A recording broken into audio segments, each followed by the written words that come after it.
We shall now have an opportunity for silent prayers and meditation. Thank you so much.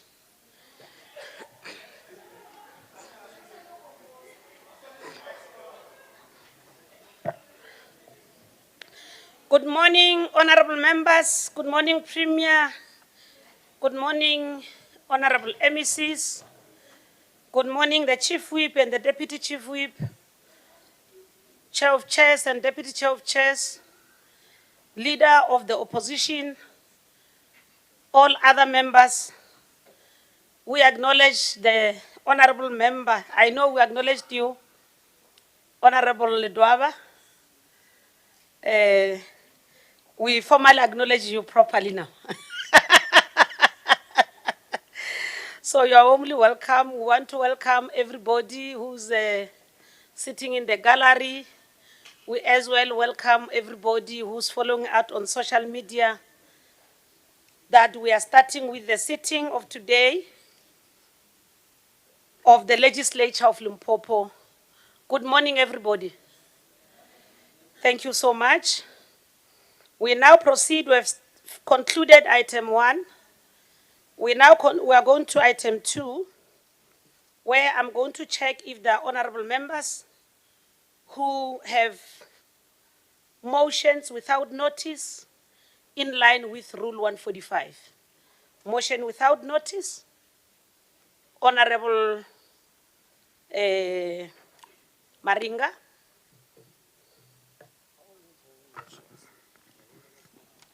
Honorable Speaker, I rise on behalf of the African National Congress that this August House notes the blasting incident that damaged houses of residents in the Beggarsford area about a week ago. We have received reports that several houses were damaged in the villages next to Cromex mine outside Beggarsford towards the Fitahomu municipality. We are making a clarion call for government to make interventions, investigate this incident, and ensure that the affected residents are properly compensated. This government has a duty to protect citizenships, and we are therefore obliged to pursue the mines and ensure that a similar occurrence should not happen again in the future. I so move. Any seconder? Honorable Medley.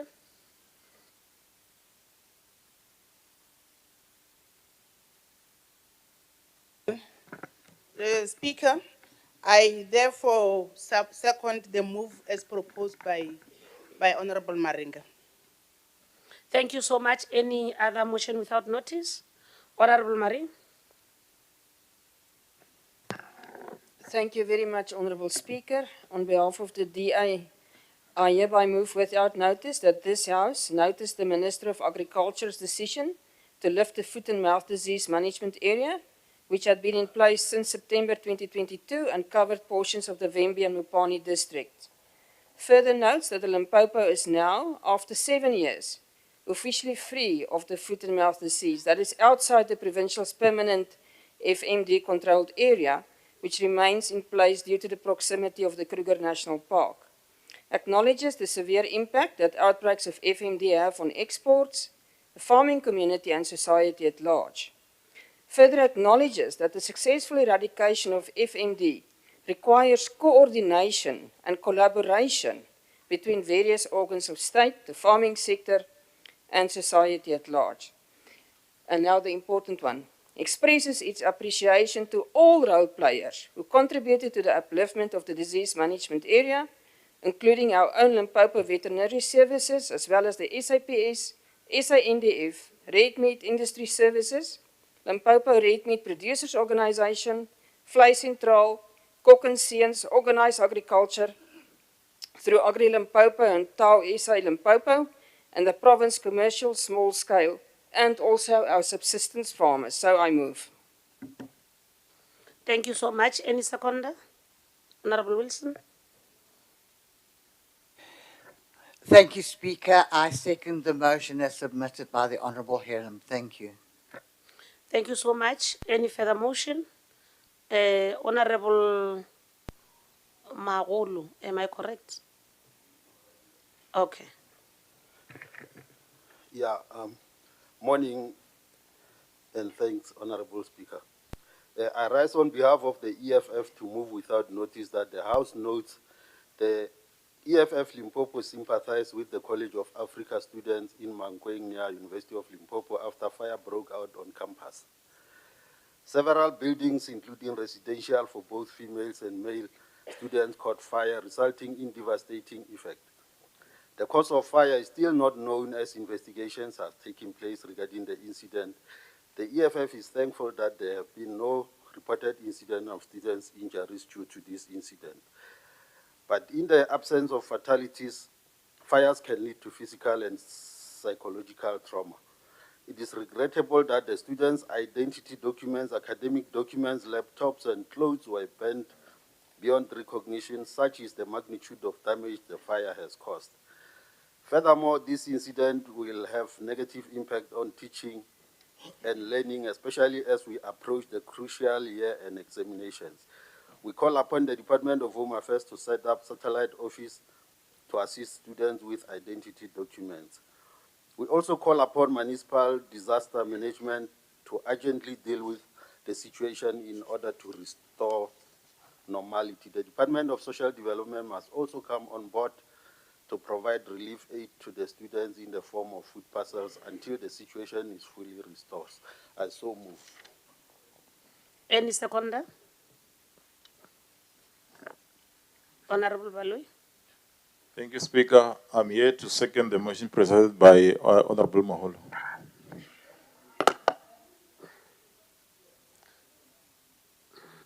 No, Barry, she should stand up. Please stand up. Because it's me, she was not standing.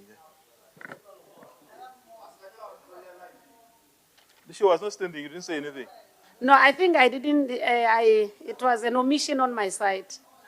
I accept responsibility, it was an omission on my side. No, it's fine. I'm here to second the motion presented by Honorable Maholo. Thank you so much. Other motions without notice? Honorable Libya.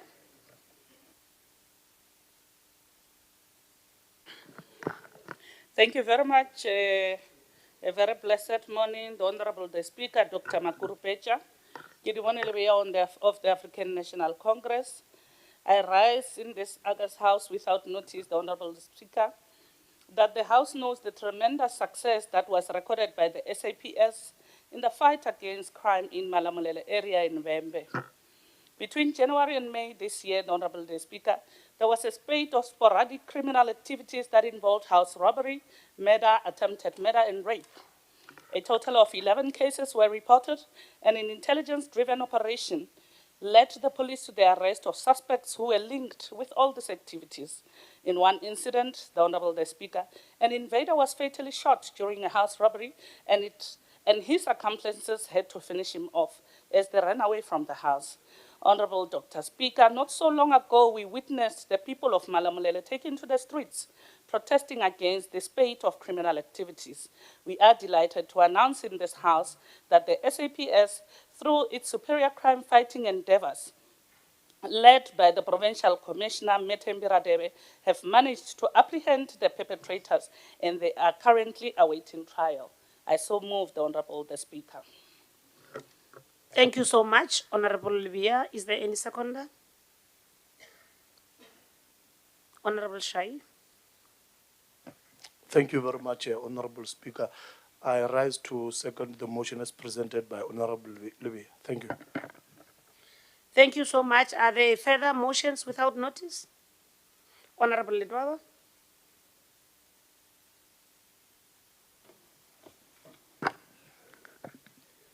Thank you, Honorable Speaker. A motion without notice. SASSA suspension of old ages grants. The EFF strongly condemns the suspension of old age grants by SASSA. This agency is currently denying and blocking pension payout of pensioners for reasons that cannot be morally justified. They are also denying spouses of those who worked in government their individual pensions. Just in Capricorn District alone, more than 10,000 pensioners did not this month. This ill treatment of elderly people by SASSA is regrettable and unfortunate. Pensioners are the most vulnerable group in society, and they rely on their monthly grants for food, medication, and basic survival. These pension grants are their only source of income. The suspension of grants has far greater implications on sustainable livelihood of households in communities. Majority of recipients of these grants are breadwinners, feeding their grandchildren who are orphaned due to variety of circumstances. These children themselves are not receiving any form of grants from government to help them navigate through life. While elderly people suffer abuse in the hands of family members on a daily basis, the actions of SASSA have made their life scene even more difficult going forward. They are not sure whether they will receive their grants next month. Of most disheartening, they do not know where their next meal will come from. The decision by SASSA to suspend grants is extremely reckless, insensitive, insensitive,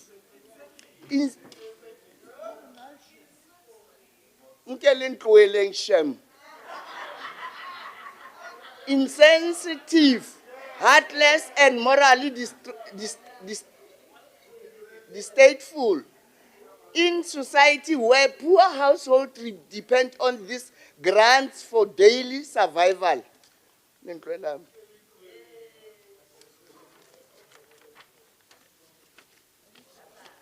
The MEC of Coxstar must ensure that all municipalities are not disconnecting municipal services to affected grant beneficiaries. Furthermore, we demand that Social Development Department provide immediate food hampers to affected families until this matter is Order, honorable members. amicably resolved. Can we have order, honorable members? There must be a special run for payment of those who are affected by this illegal suspension. This unfortunate situation indeed confirms that ANC only cares about people during election seasons. It is clear that our people are on their own, and the EF will push government to prioritize resolving these life-threatening matters. I so move. Any seconder to the motion?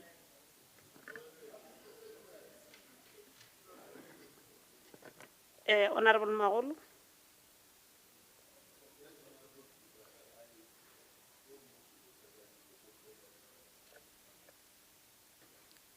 I receive a hand from the Chief Whip.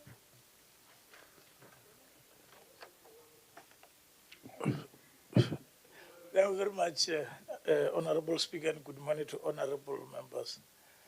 Whilst we sympathize with those who did not get their SASSA grants, we object to the motion on the basis, one, that it started with being very generalistic, not being specific as to who is that we must sympathize with. That's one. That's one. But secondly, as it went further, it started to be very, very instructive, which is not allowed in terms of the rules governing the notice without the motion without notice. Thirdly, it became littered with accusations against other people that are not related to the matter. Therefore, on those bases, we, with very, very reserved thoughts, because we are sympathetic to those beneficiaries, object to the motion. Thank you very much, Honorable Speaker. Is there any seconder to the objection? Dr. Slani. Thank you, Honorable Dr. Speaker. Anything that the Chief Whip is raising, the Chief Whip of the legislature, and the majority in this house. I chaired Dr. Salani. Support. According to the rules, while the motion is objected, it automatically falls off. Unless if you want the division of the house. Okay. No, thank you so much. The motion falls off. We now proceed, honorable members. Honorable Mukaba, a motion without notice. The stage is yours, ma. Finally, thank you. Good morning, honorable members. Honorable Speaker, as the ANC in this August House, we applaud the entrepreneurial spirit of Edward Kharuse, a young person from Ramolepo outside Polokwane, where my parents are coming from, area producer, who is producing a unique sweet potato flavored yogurt. It is also encouraging to note that government has also intervened in his enterprises and provide him with some form of assistance from many of his programs. Assistance from the African National Congress government. Mr. Harusa's sweet potato flavored yogurt is the first of its kind, and it has received interest and review from other parts of the globe. We urge government to continue supporting initiatives like this, as their existence will assist in its job creation endeavors. I so move. Thank you. Thank you. Any seconder to the motion? Honorable Matlow.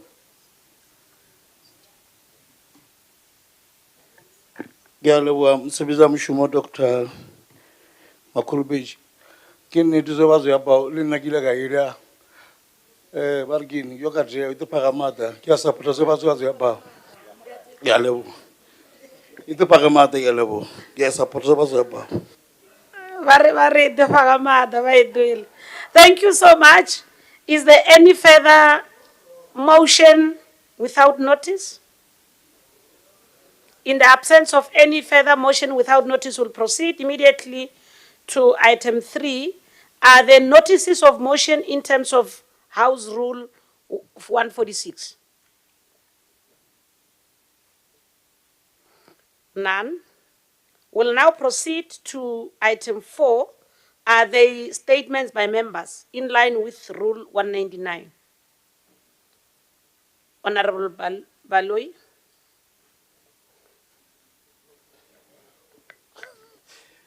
Thank you very much, Speaker. I'm rising on behalf of the EFF. The EFF Limpopo has noted with dismay the finding of public protector relating to maladministration in ANC Vembe District Municipality and Mosina Local Municipality. The two municipalities failed openly to monitor and to maintain to upgrade the sewage infrastructure. This resulted in sewage spillage in the area they saved. The spillage were causing environmental damage and public health. In this, it is disappointing that the two municipalities failed to mitigate the situation by fixing the damaged sewage pipe and all other relevant infrastructure in this regard. Sewage spillage can lead to waterborne disease, contaminated water resources, and negative impact to tourism and agriculture. Furthermore, the sewage spillage can overwhelm wastewater treatment plant requiring costly repair and maintenance. The shocking level of maladministration in the two municipalities led by the ANC reflect maladministration in many other municipalities in the province of Limpopo. Majority of dysfunctional resulting in the people not receiving the service they deserve. We call upon MEC Mr. Biskop Makamu to force the two municipalities urgently implement the recommendation of public protector within the stipulated time. Mr. Biskop Makamu, Mr. Bagato le sola eti Yesu. Sule sumela ko amesina. Sawa aba dina na busaka hewanu. Kuna taka leri ri vanhu helaka se kombela mi swi tekela nhlokweni mi hatla mi ya swi attenda hi ku ya hi report ya public protector. I thank you. Is there any further motion? A member statement? Honorable Wilson. Thank you, Speaker. On the 7th of March 2024, I made a member statement in this House about the shocking state of the wastewater and sewage plants in Limpopo. At that time, the then Minister of Water and Sanitation and the DA had laid charges against Sekhukhune District Municipality, Elias Motsweledi, and Ephraim Makhali municipalities for non-compliance to legislation. In that statement, we raised concerns, as mentioned by the EFF, about the severe health risks and contaminated water being supplied to residents in Limpopo. 16 months down the line, and there has been no changes. And in fact, the situation has deteriorated even further. Polokwane's wastewater plant is spewing untreated water into the Sand River. Fish are dying in droves, but people are still trying to sell them. And an independent water test has shown that the E. coli count is over 50 times higher than it should be. Limpopo, as just mentioned, again made headlines when the public protector confirmed that the Vembe municipality and Messina are guilty of maladministration in their lack of maintenance of sewage plants. The Deputy Minister of Water and Sanitation, after his visit to Limpopo recently, announced that 78% of our wastewater treatment plants are dysfunctional. How long, Premier and MEC Makamu, are the people of Limpopo expected to be subjected to this appalling state of affairs? It is a disgrace, it is embarrassing, it drives away investment and job opportunities. I thank you. Is there any member statement? Honorable Letwaba.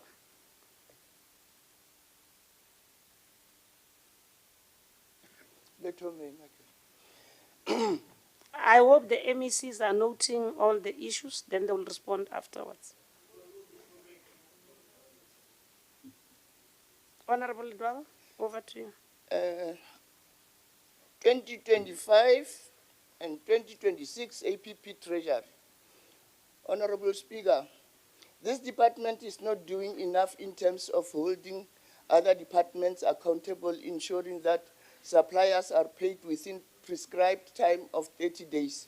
Because of this violation of policy, majority of service providers continue to struggle, and in worst case scenario, there is closed shop, shedding jobs. How many women-owned enterprises have been prioritized for procure and monitoring and information technology governance areas? How many people with disabilities-owned enterprises have been prioritized for procurement and monitoring and information technology governance areas? Why is the department setting aside 70% of the department's procurement for women-owned enterprises and not for all the department and state-owned entities? Surely this progressive move cannot be one of department only. It should be for the entire provincial government. Honorable Speaker, the vacancy rate of 10% is disappointing because it has adverse effect of service delivery. At face value, this may seem to be a similar percentage, but it has serious implication on service delivery.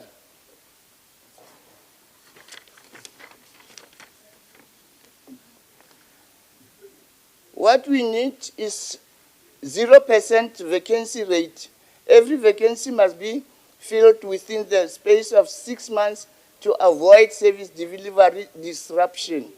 The EFF is concerned about the target of 52 municipal assessments that will be conducted in municipalities.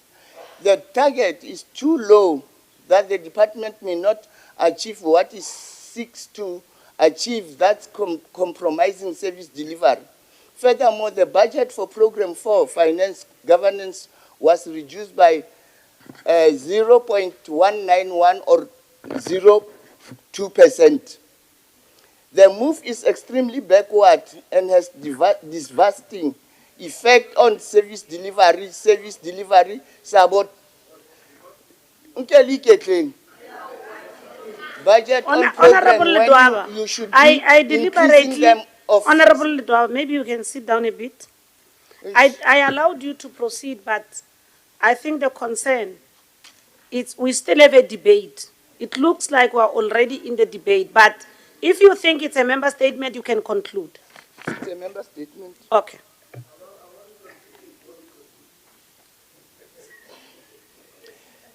This move is extremely backward and is devastating effect on service delivery. Service delivery sabotage by this department is so glaring for all to see. Why do you decrease budgets on programs when you should be increasing them for accelerated service delivery? This defeats logic and it shows the highest form of laziness in thinking. There is a direct link between increased budget and service delivery. This is a basic logic you should be aware of. What measures have you put in place to promote accountability and compliances with financial norms and standards as contained in the Public Finance Management Act? Can the department update us on the implementation of sustainable resource management service to date? Honorable Speaker, we ask all these questions because we have the responsibility of holding the government accountable and to make sure that the people of Limpopo get what they deserve.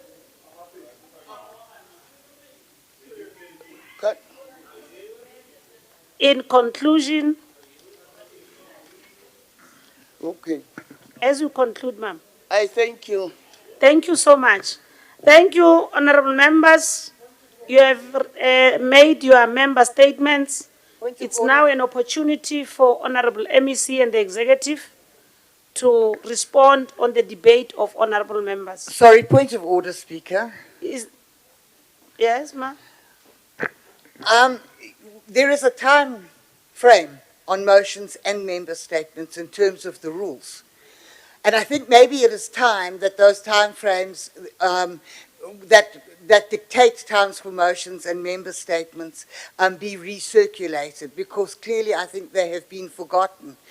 There's a difference between a member's statement and a debate and a speech, and I think that that information must be recirculated, and those are instructions we must adhere to in this House. I thank you, Speaker.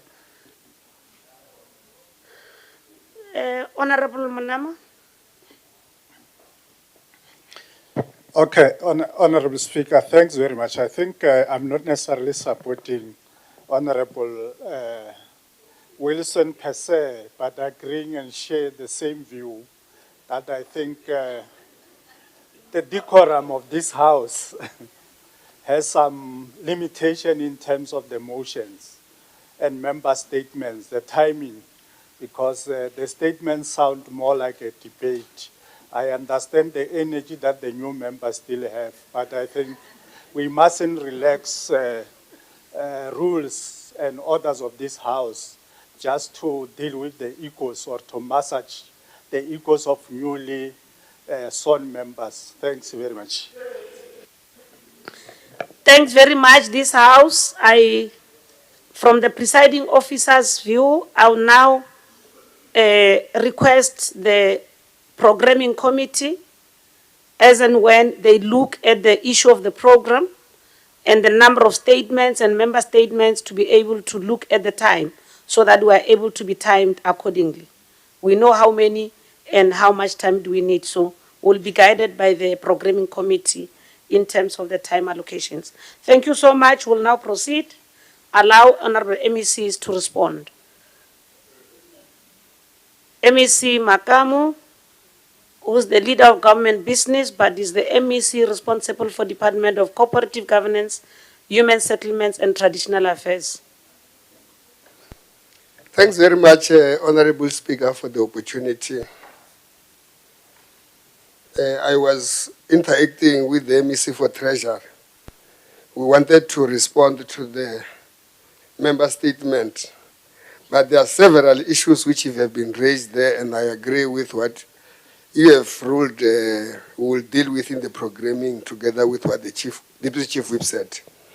But of course, there's some who could be able to hear, despite that the matters were so many that they don't deserve to be a statement. The issue of the payment of the small, medium enterprises within 30 days.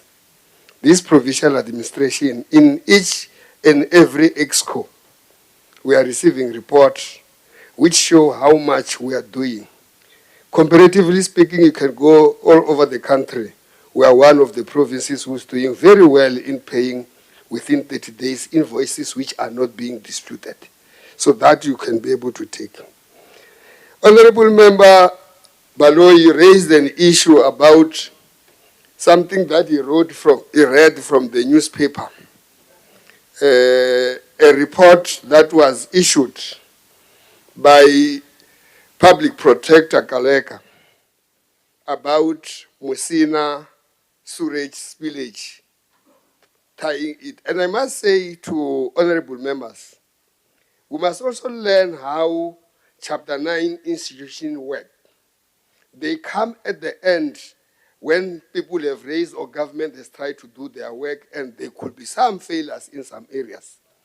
The Musina sewage spillage, you don't have to call me now to make the two municipalities go and work together. You can go tomorrow. We are already on site as Coxstar, using our own budget, trying to fix the storage in Musina. I can even mention the name of the contractor, because after I saw the story like you read in the newspaper, I was shocked and I was able to. I have the story, I can even give you the link to go through it. It's a work that we are doing ourselves in Musina, trying to support that municipality. This can be done and oversight. The one in Skukune, a sewage spillage that has been raised, I can confirm, Honorable Wilson, that you can go and check the work and the money that we have invested in supporting Elias Mtwali, the local municipality, in trying to make sure we deal with sewer and water reticulation. It's something that is available for you as a dishonorable member. We can be able to do that.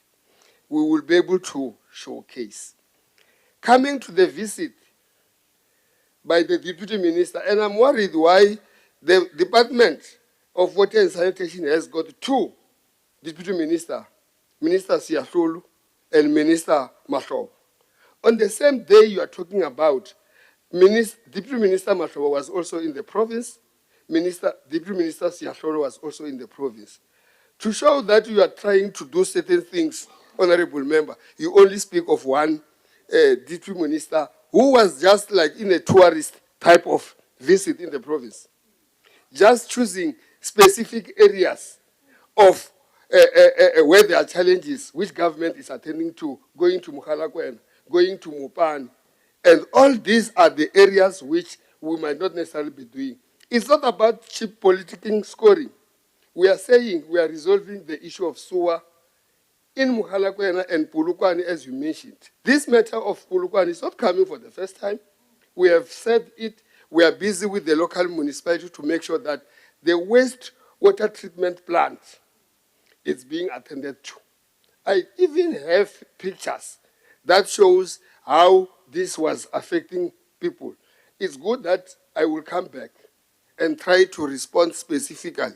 But I'm saying, honorable members, let us not use this opportunity in the legislature for point scoring cheap politicking, because we are doing with these matters. Thanks very much, Honorable Speaker. Thank you very much. You will remember that Honorable Makam, while he's responding for Coxstar, but is a leader of government business, which he can respond for everyone. I hope Honorable Mawai, he did represent you. Okay. Thank you so much. We'll now proceed Honorable Premier. We want to thank Honorable MEC for responding in the manner he responded for everyone. And you are happy we can proceed. Thank you so much.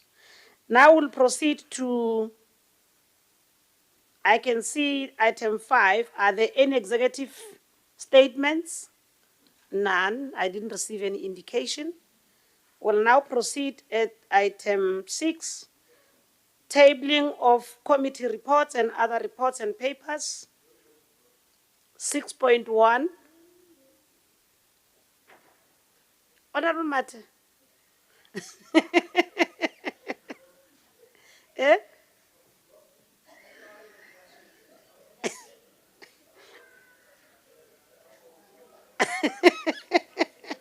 Can we please proceed, honorable members? We're now at 6.1, the tabling of the consolidated report of the Municipal Finance Management Act number 56 of 2003, in-year monitoring section 71.7, reporting 31, 2025. Honorable MEC Mawai, the MEC for Provincial Treasury. Thank you, Madam Speaker. Section 7.1, subsection 7 of the Municipal Finance Management Act provides that the Provincial Treasury must, within 30 days after the end of each quarter, make public, as may be prescribed, a consolidated statement in the prescribed format on the state of the municipality's budget per municipality and per municipal entity. Madam Speaker, in line with the provision of the above-mentioned legislation, I hereby table the consolidated MFMA Section 71 report for the quarter ended 31 March 2025 for consideration by this August House. Thank you, Honorable Speaker. I submit. Thank you so much. The consolidated reports, Municipal Finance Management Act, Section 71 report for the financial year ending 31 March 2025 is referred to the Portfolio Committee of Provincial Treasury and COGSTA for consideration and report back to the House. 6.2, tabling of 2023-2024 annual and oversight report of Tabazimbi Local Municipality, Honorable MEC Makamu, MEC for Department of Corporate Governance, Human Settlements and Traditional Affairs. Khoro yacha wishotirishano lecha dintlo le magosh. Nakensa Speaker Dr. Makong Mamakuru page. Section 132, subsection 1 of the Municipal Finance Management Act provides that municipalities must submit their annual oversight reports to the relevant provincial legislature. Madam Speaker, in line with the provision of the above-mentioned legislation, I hereby table the annual and oversight report of Tabazimbi Local Municipality for the financial year ending 2023-24 for consideration by this August House. Thank you, Honorable Speaker. Thank you, Honorable MEC. The 2023-2024 Tabazimbi Local Municipality Annual and Oversight Reports are referred to the Portfolio Committee of COGSTA for consideration and report back to the House. We now move to the orders of the day. Item 7.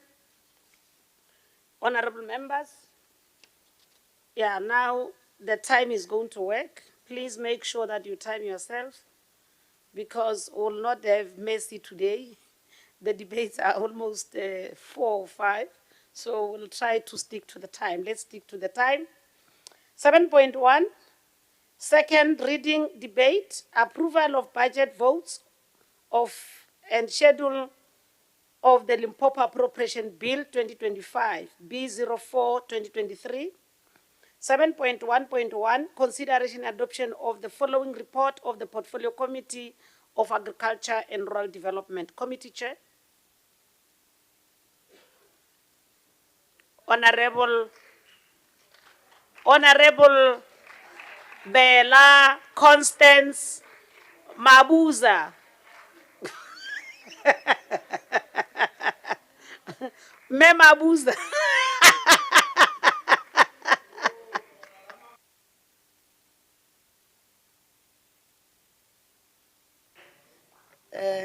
Thank you, Honorable Speaker.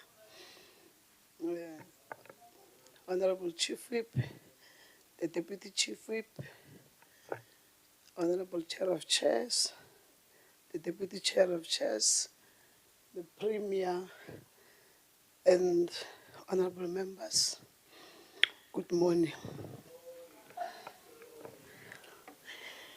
I, Honorable Bella Kupa Mabuza, the Chairperson on Agriculture and Rural Development, hereby table the report before the August House for the consideration and adoption and make it the resolution of the August House. And thank you. Thank you, Chair. Any seconder? Any seconder to the report? Honorable Matlou?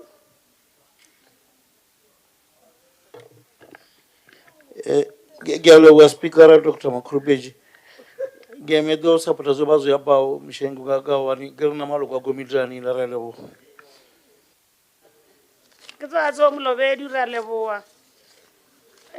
We shall now move to the speakers list. The first honorable member who's on the coming to the platform, let's make it quicker, honorable members. Honorable Maringa Bongani Wesley is the one who's opening the debate.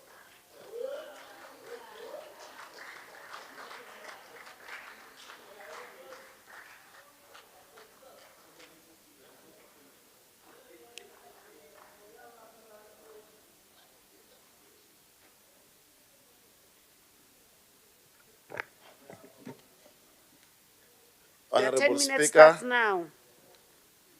Honorable Speaker, Honorable Premier, the Chief Whip and the Whippery, all honorable members of this august House.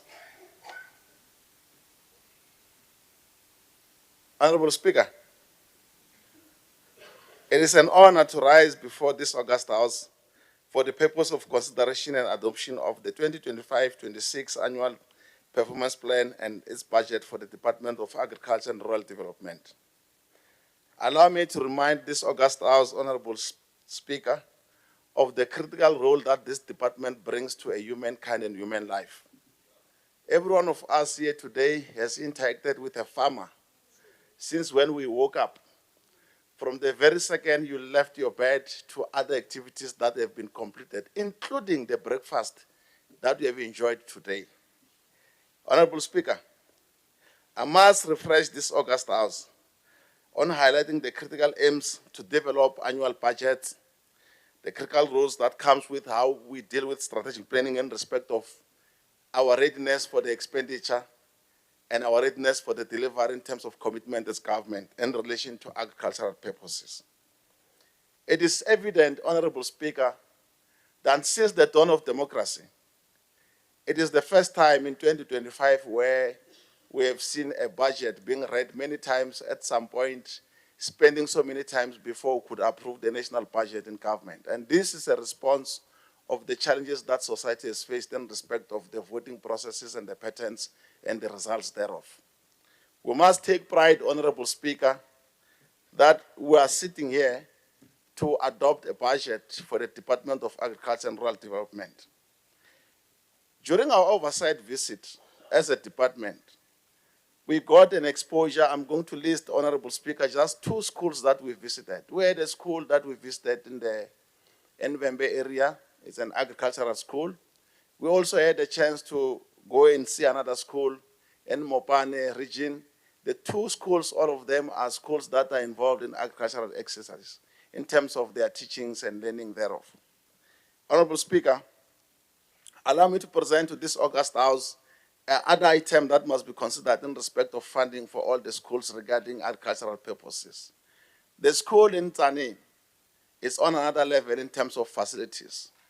The school in the Bembe area is also on another level in terms of facilities that are supposed to be more important and critical for the students in respect of their practicals in that space.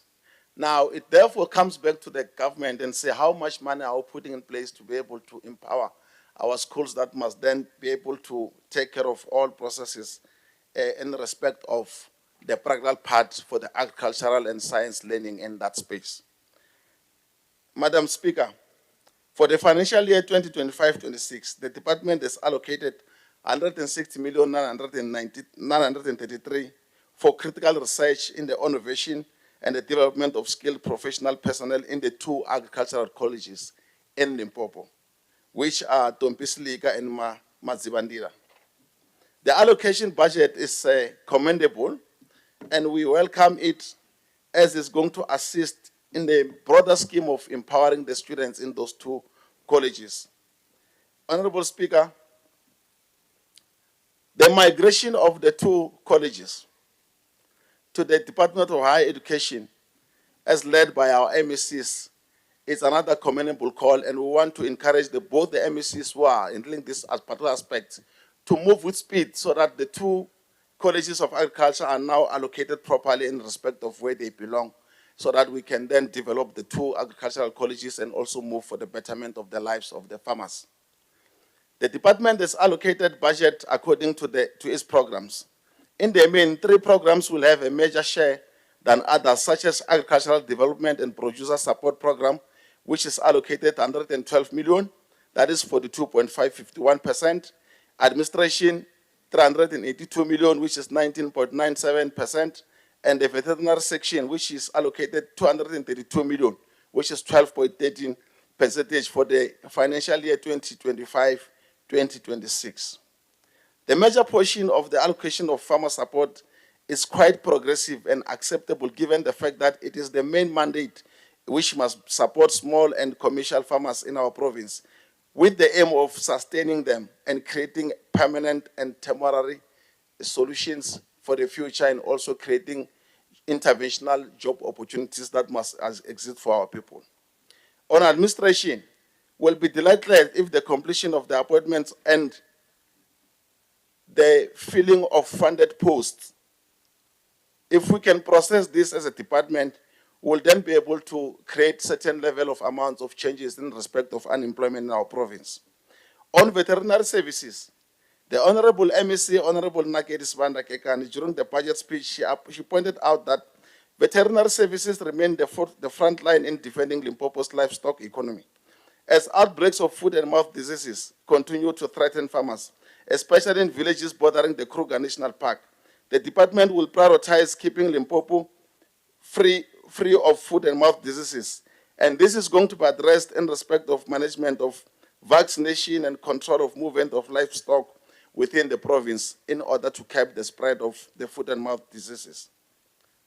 The allocation highlights the seriousness of the department in relation to how foot and mouth diseases should be tackled in the areas where they are largely being experienced in the province of Limpopo.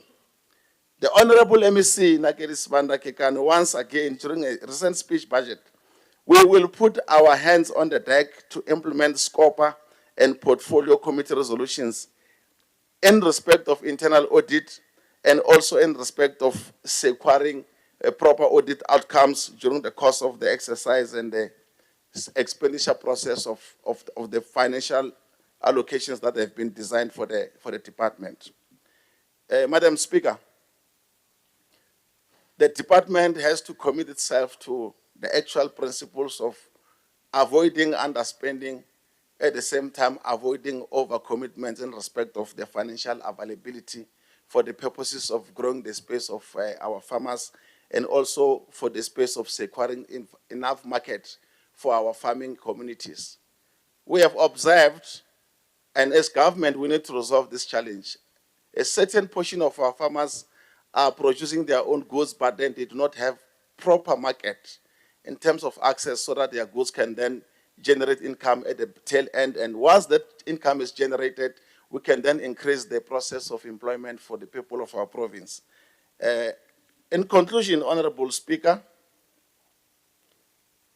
if we can do well in respect of farmer support and migration of our small farmers and put them to a space of them becoming commercial farmers who are going to be doing well for our province. One, we are going to deal with the issue of food security. Two, we are going to deal with the aspect of creating employments for people who are in the space of farming. And with that said, Honorable Speaker, I thank you. Baya danki kia leu anduribuwa. Kizwaze ozwawa nomen. Ikhense swinene Tatani Maringa ku va mi hi kote ku hi seyivela nkarhi ha khensa. Ikhense swinene. The next honorable member is Honorable Veli Lejek. The platform is yours.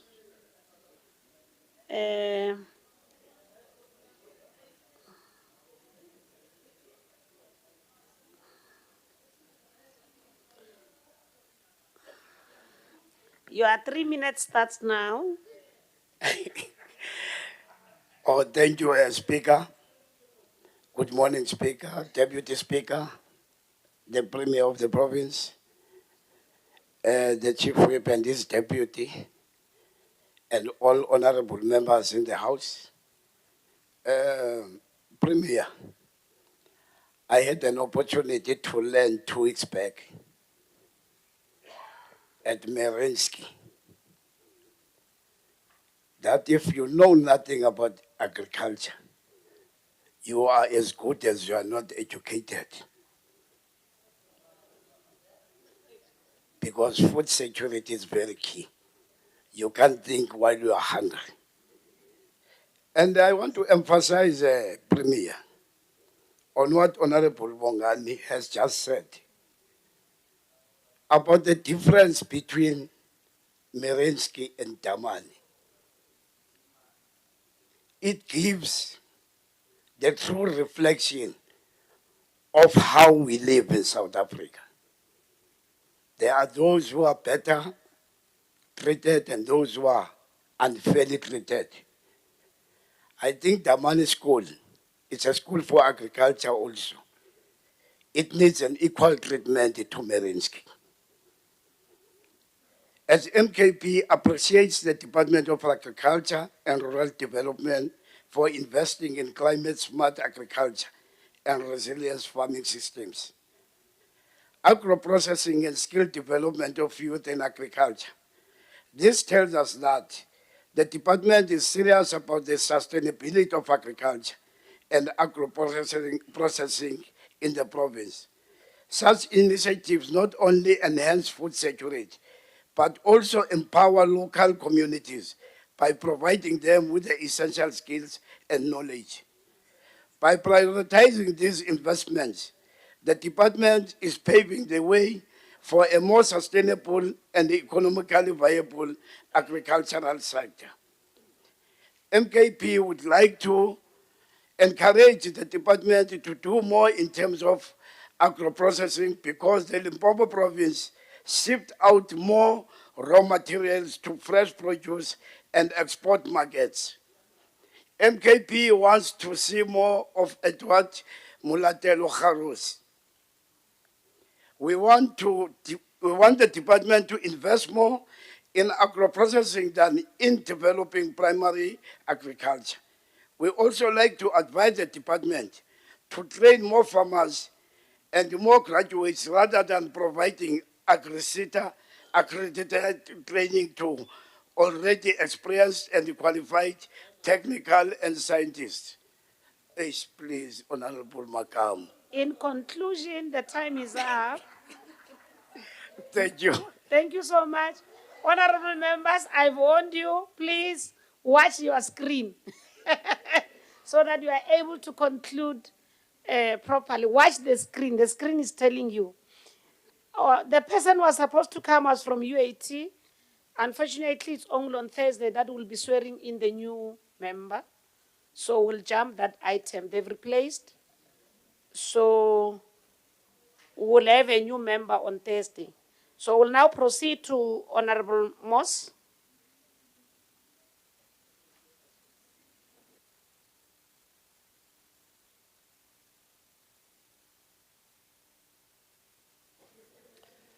Honorable Speaker, Honorable Premier, esteemed members of the Executive Council, leaders of the opposition parties, members of this House and guests.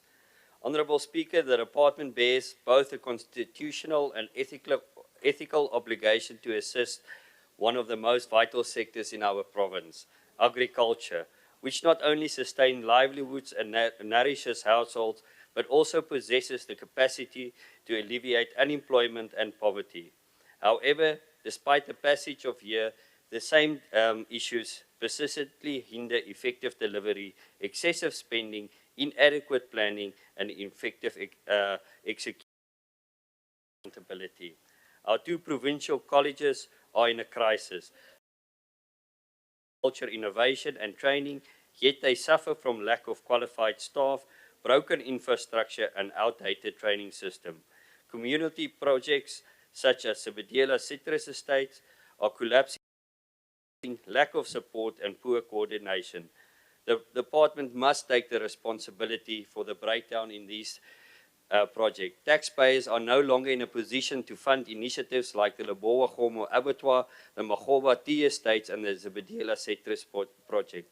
Over the years, these projects have seen little to no meaningful advantage, leading to growing concerns about their viability. It is crucial for these ventures to reach a level of self-sufficiency to ensure their sustainability and reduce the financial burden on taxpayers.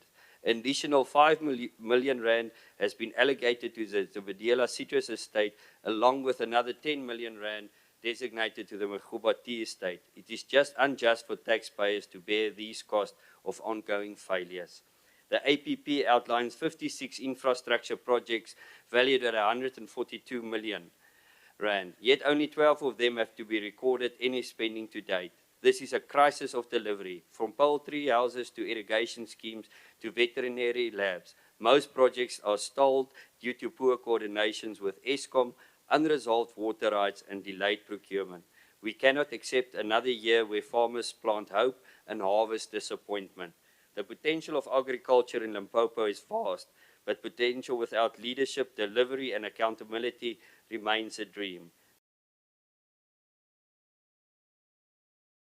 It is our responsibility to challenge and rebuild a better plan, one that places our farmers. We now go to Honorable Hel.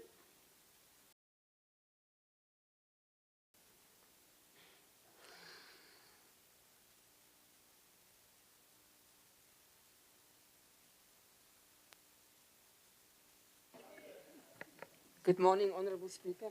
Morning, your 5 minutes starts now. Thank you very much. Premier of Limpopo, good morning. All our MECs that are here, good morning to all of you. The honourable members and also our distinguished guests. I see we have they make things grow, change things that doesn't work, and out of the smallest of beginnings, full potential as a driver of inclusive growth and job creation, which is our most pressing national challenge. The departments must start to think differently by first acknowledging uncomfortable truths. Agriculture, and it's one of our remarkably the successes due to the grit, determination, and innovation of our ever smaller number of commercial farmers that is largely overlooked and received little or no support in the budget speech. The flagship projects mentioned by MEC Kakane are a case in point. The Majeji Citrus Development Project, Magoba Deep Laagte Avocado Project, and the recently launched Wembe Agricultural Multiplier Project are included community-based empowerment partners working in collaboration with the skills and expertise of the private sector. On the other hand, continued attempts to resuscitate the Zebediela Citrus Estate at this stage seems futile. Another uncomfortable truth with this budget is the complete lack of accountability. We hold our MEC accountable through the Portfolio Committee. Surely our MEC must hold each recipient accountable for the money that they receive. And the Lebowa Gomo broiler project is a case in point. Good money is continually allocated consequence management. We cannot use money over and over again in projects. We need to urgently be informed about the constant resuscitation of projects. How many times will the department resuscitate certain projects while other worthwhile projects do not receive any support? I know many farmers, that is really good farmers. I'm talking about small-scale farmers that do not get a single cent from the department. that we cannot do that anymore. The same uncomfortable truth applies to the most of the province's CPAs, community property associations. For me, this is heartbreaking.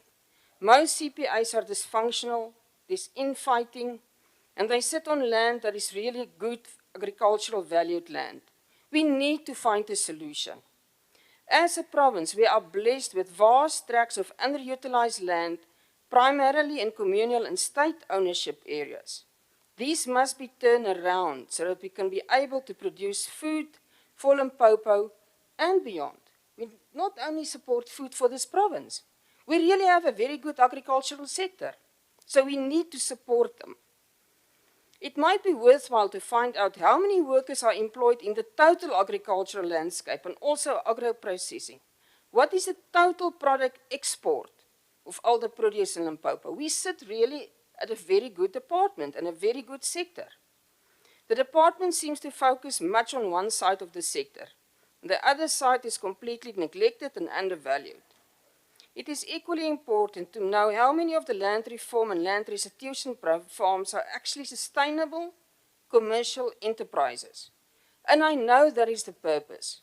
Let's get to the purpose. Surely there must be a better option just to go on and do the same thing over and over again. And there is another option. If those of us who have done oversight at the Chihuahua project will know exactly what we're talking about. There's a lot of farmers, but each one is farming his own land. But together, they do the marketing and they can actually produce products for pepper dew and also for Spar. So we know this, we know the secret. We really do. Let's just multiply that secret throughout our province. As the DA, we are looking forward to the day when our commercial farmers are also supported by our budget. But the day, maybe one day, we will have one agricultural sector, a Mandela Agricultural Department for all our farmers. Thank you. Thank you so much. We'll now proceed to Honorable Malimela Dumisani.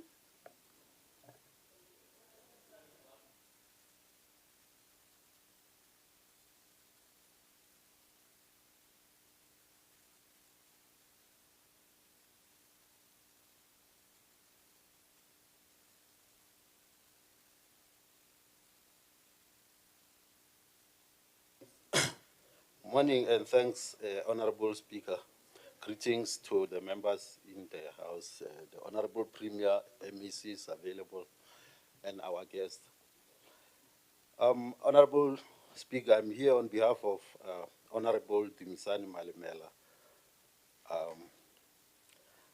And here is the report from the EFF. The EFF is concerned about the lack of aggressive and radical support to black farmers, women, youth, persons with disabilities, and military veterans through dedicated infrastructure, training, mentorship, and financing. The department has failed to accelerate the establishment of progressive support structures in relation to emerging black farmers, youth, and women with disabilities. Furthermore, the is concerned that in the previous financial years, several projects could not be implemented due to the lack of water right license, and electricity, resulting in under expenditure and failure to the farmers. This is disappointing, to say the least, that the department, which has the mandate to promote economic growth and food security through sustainable agricultural and entrepreneurship development, while fostering rural development, can drastically fail to deliver services to the people in the manner in which it did. Essentially, what it means is that the people of Limpopo should not expect anything developmental and progressive from this department. Furthermore, we fail to understand why the department will maintain 185 unemployed graduates in agriculture enterprises for practical skills development instead of increasing the number of beneficiaries. The level of short-sightedness and lack of vision in this department is shocking. How many extension workers are up to the task in terms of providing necessary support to the farmers? Can we get a statistical breakdown in terms of the distribution of extension workers in the 5 districts of the province? Honorable Speaker, 1,000 households with agricultural food production initiatives. Can we get the clarity on the strategy as to how beneficial, including women-headed, child-headed, and people with disability-headed households are identified? We want to see something there. The department can do better than this because this service delivery target is just a drop in the ocean. Honorable Speaker, this department must tell us how much in total was allocated for the food, for the procurement, vaccines, and medicine, because they are just throwing around figures to confuse us. But that is the purpose of the department, to confuse us here. The target for veterinary service to clients to ensure healthy animals, sustainable and profitable animal production enterprise, safe trade in animals and animal products, and the well-being of animals and the public is appalling. The plans to provide 200 breeding livestock and 10,000 fish breeding stock is gross target setting and could lead to undermining service delivery. Majeje Trust at 5.6 million, Karose at 4 million, Mahova Project 10 million, Tafukop 5 million, Zevidiela Citrus 5 million is disappointing, to say the least. Projects where the infighting led to the decline in productivity or abandonment of productive land, as is the case in Zevidiela. Agricultural colleges are characterized by such challenges as insufficient staff capacity. Maybe I must repeat this one. Agricultural colleges are characterized by such challenges as insufficient staff capacity, an incompatible financial model where the college is run as a department subdirectorate, a lack of infrastructure maintenance, and poor local community relations. In terms of this lack of infrastructure maintenance, Honorable Speaker, I can just cite an example of what happened in the past 2 months in the college at Donbisilega, where the room of the SRC president was banned and she lost everything in the process. That is an indication of poor maintenance of the infrastructure. How do you expect agricultural colleges to perform when they are engulfed by such serious challenges? We are also alarmed that there is no indicator of the students' intake into the colleges. This is all part of poor planning. Can we get an update on the restitution and land reform projects, as well as the recruitment of extension officers for post-settlement purposes? We are of the view that the leadership in this department does not inspire confidence. I thank you. Thank you so much.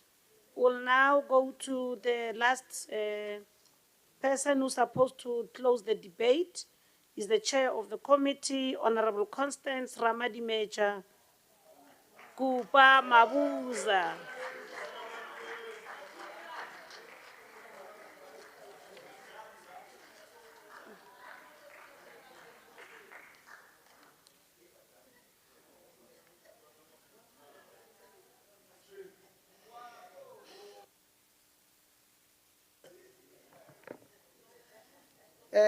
Ake go leboge, Honorable Speaker, Mme Makhupetše, ke no re ka gore ke go šetše go sele, ke kgale re le mo, ene ba kgoši ba mašila a gatiša ka lekopelo, madumešiao.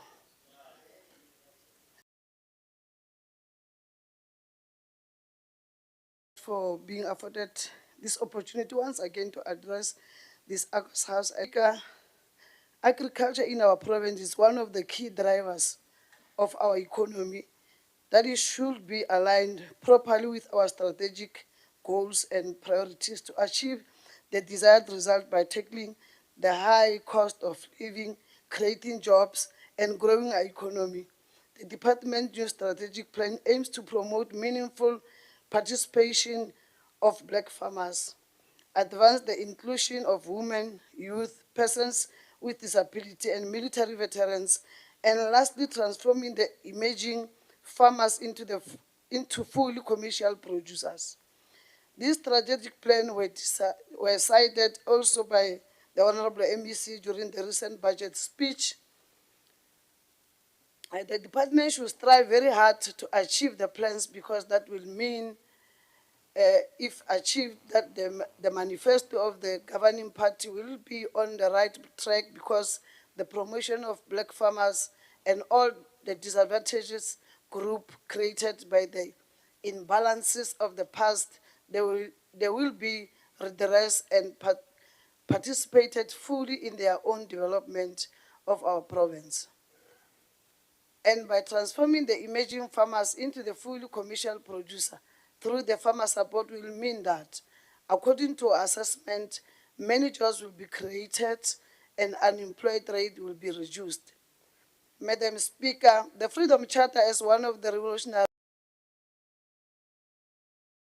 states clearly that amongst other principles, that the land shall be shared amongst those who work it.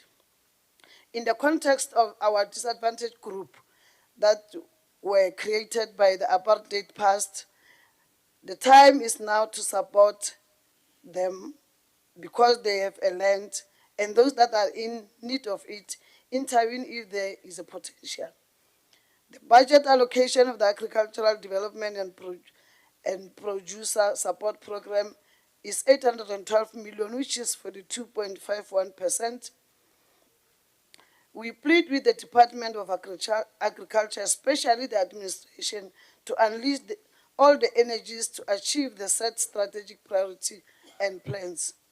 Madam Speaker and honorable members, the MEC have alluded in a recent budget speech that the department is working very well with the portfolio committee, and which is true. And the working relationship is to enhance the strategic priority objectives and the plans of the department to achieve the delivering service to our people in the province. A portfolio committee has developed a model of questionnaire to assist the department to track resolutions. And we can confirm that some of the targets are included in the plans and they were allocated budget. Honorable Speaker, we have been engaged with oversight. The challenges that we come across are mostly common and need a collective leadership of the department, in particular the administration at the level of the province and district to intervene. Without necessarily going from farm to farm, the most common challenges encountered during visit are funding, markets, access, capacity building, infrastructure development, pending on the model of the farm. These are common challenges that you get in almost all the farms. As highlighted above, we request the administration to zoom in the development programs, that they will assist our people to thrive, and that does not mean that the good work that is done by the administration is not noticeable. It is visible, but we are just requesting them to push even more harder if we are to build a capable developmental state. Honorable members, the farmer support dominates the budget by 82 million, which is 42.51%, followed by administration with 382 million, and veterinary service 12.13%, and the least allocated program and rural development with 0.34%, research and technology development service and agriculture economic service at 4.98% both.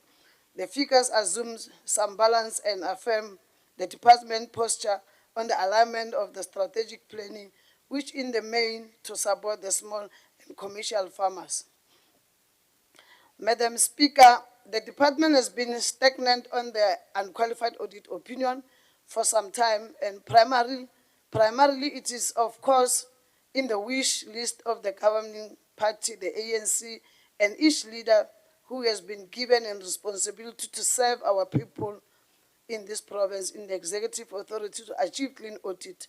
So even this department is not, we believe that the targets and plans that were put forward on the annual performance plan are achievable, and therefore they should lend them to a clean audit. Madam Speaker, the Vision 2030, which is our national development plans, point out that focus on the agriculture sector, amongst others, is the increased availability of irrigated farming as well as dry land production to smallholder farmers, and established agricultural business should become supporting partners of smallholder farmers, and the creation of jobs, while in the other hands, Limpopo Development Plan, as the cascaded plan to our province, aim for food security and the creation of jobs in the agricultural sector. Having asserted about the aims of the NDP and LDP respectively, it is also upon the Department of Agriculture and Rural Development through their programs, but mainly on farmer support program, to realize that amongst everything that we are doing in our province, we carry a burden of prosperity for the total realization of the creation of jobs, food security, and inclusive economic growth in our province. Hence, the budget allocation is so higher than all the programs. As I conclude, Honorable Speaker, we are calling on the executive authority and the strategic management to the department to pay attention on the financial control and to treat every program with caution so as to avoid being deviated easily from the plan as outlined. That will mean some oversight or silly mistakes can be avoidable, and the department can even achieve a clean audit and move from the stagnant and unqualified audit opinion. And by so doing, as the governing party in our province, we trust in the leadership of the Honorable MEC Nakedi Sibanda Kekana and her administration that they can deliver as planned. Thank you so much, Chair. Thank you very much, Chair. We will now afford an opportunity to the Honorable MEC to respond on the debate. In the absence of Honorable Nakedi Kekana, we will have Honorable Makamu as the leader of government business responding on a behalf. Honorable MEC.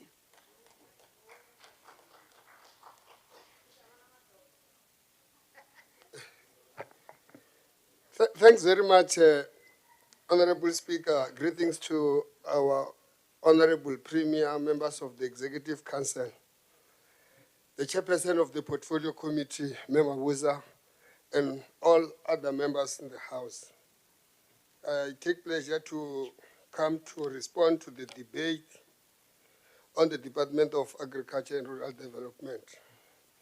Honorable Speaker, I must say up front that some came to debate when they are confused themselves, and they made us to be worried. Why would they want to take this podium if they are confused and they are leading or representing the public here? But nevertheless, we will try to respond, Honorable, to the debate, and we appreciate the guidance that members have been giving when they were here in the podium. But I must start talking about one critical matter which affects mainly 3 provinces in the country. That is KwaZulu-Natal, Limpopo, and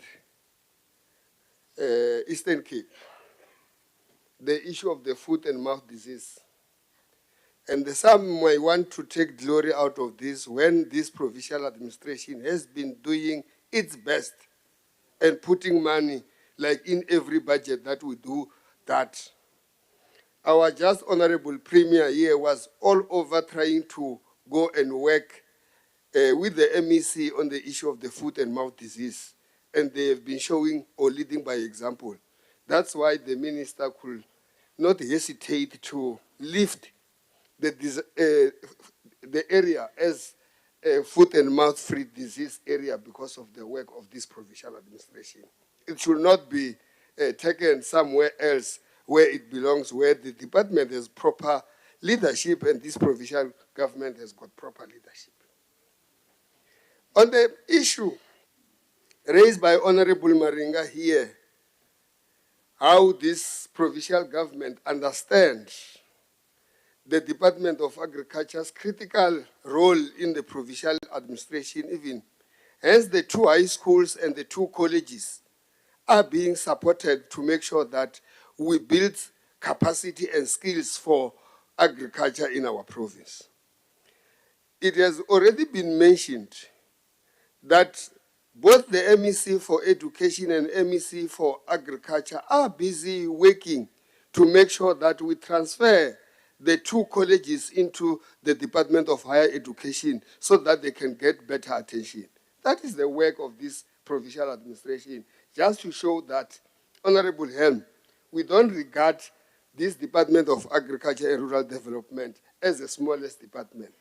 The Department of Agriculture and Rural Development, together with LIDET, there are 2 departments that we gave a serious responsibility to make sure that they drive the economic activities of this province. We understand that Department of Agriculture is a massive or labor-intensive type of economy, and as a result, it will absorb so many people in our province, and we accept that we should be able to do that.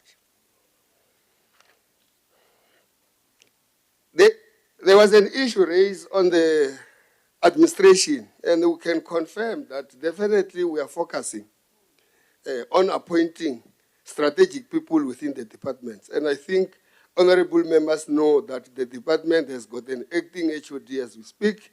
The Premier is hard at work to make sure that that process of appointing a head of department and accounting officer is concluded in due course. We should be doing that not so long. The other matter I thought we have listened to is the issue of this catalytic project, Yolibuakomo Abatu, Mahuba Tea Estate, Zebediela Citrus. And Honorable Moss, when he's here in the podium, says he thinks it's a waste of state resources to continue to support. And I will want to invite Honorable Moss to look at the Constitution of this Republic and look at the preamble, that we must be able to accept the injustice that has happened in the past and be able to capacitate those that have an opportunity now, which did not necessarily have before. And as a result, we continue to support. We are not saying that this must continue. Honorable Helm was very passionate about the dysfunctionality of CPAs, which we agree with you. But the fact is that when they are dysfunctional, we can't just put our hands and will not support. We should continue to support. Hence, the department has put particular amounts of money to make sure that they function like any other, the previous Zebediela Citrus, Mahuba Estate, Lewa Home, and all sorts of those, so that they can perform and bring food for everybody else. I must indicate that with the Zebediela Citrus, because it's very close to the Premier and the MEC, already the master plan is in place. It has been concluded. We are busy trying to get a strategic partner who will be able to invest so that the Zebediela Citrus will continue to be a functioning institution. There was an allegation by some where they were in this podium that we seem not to be worried about black farmers.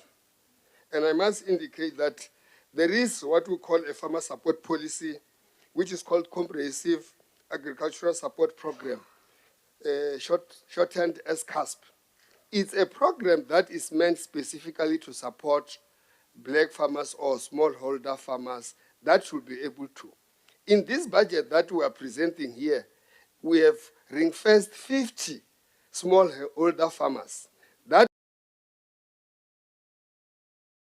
to be commercial farmers themselves. So this is the intention of the department.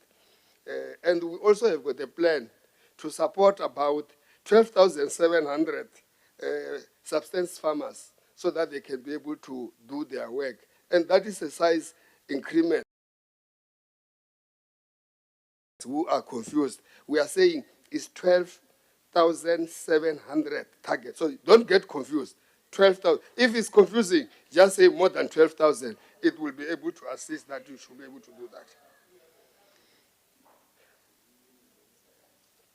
I want to end by talking about the banning of the hostel, as it appears like it's a neglect, or this government is not. It's just a simple accident that happens everywhere, that they left a heater in the hostel, laying alone there, and it had to catch fire, and the hostel was burnt. But you must also know that there was no injuries. We are saying it's an accident, but we are going to repair. It's an accident that you can be able to even get, even in your own house one day, where some of this electricity, it's not necessarily that the department did not plan carefully or is not supporting carefully the two colleges. The two colleges are our cream of producing students that should be able to contribute to the farming community. So as this government, we are prepared to make sure we support the two colleges and the two high schools that you visited. But I must end by saying, we appreciate the input and the guidance that you have given. We have heard you about the issue of consequence management. We should be able to make sure that when the MEC will be given the report and be able to show where there's poor performance or missing of targets, we should be able to act. We are going to continue to make sure that the department spends each and every cent that has been allocated. We are not going to overcommit. We are not going to overspend. Thanks very much, Honorable Speaker. Thank you so much, Honorable MEC, for the response. We now proceed to the next item on the order paper is 7.1.2, the consideration and adoption of the following report of the Portfolio Committee of the Department of Health. Committee Chair. The Committee Chair, Honorable Dr. Chweni Malevana.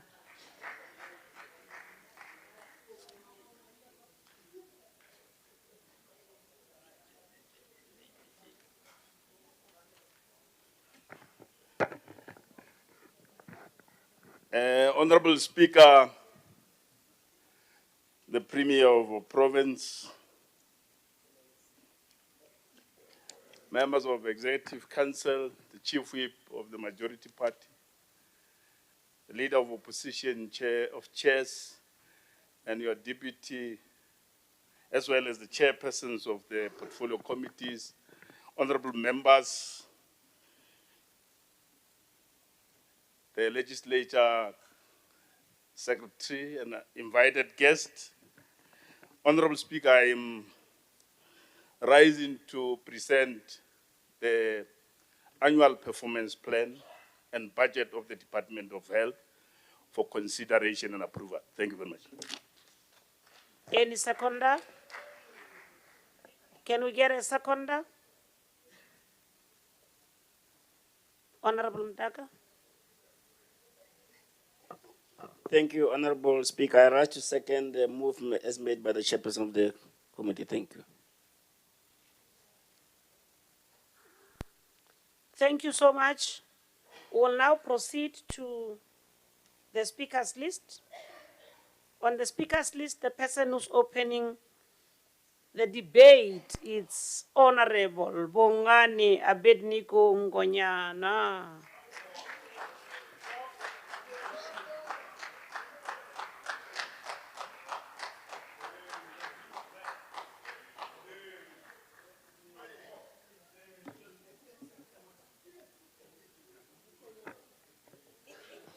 You must know that Maringa has set the standard.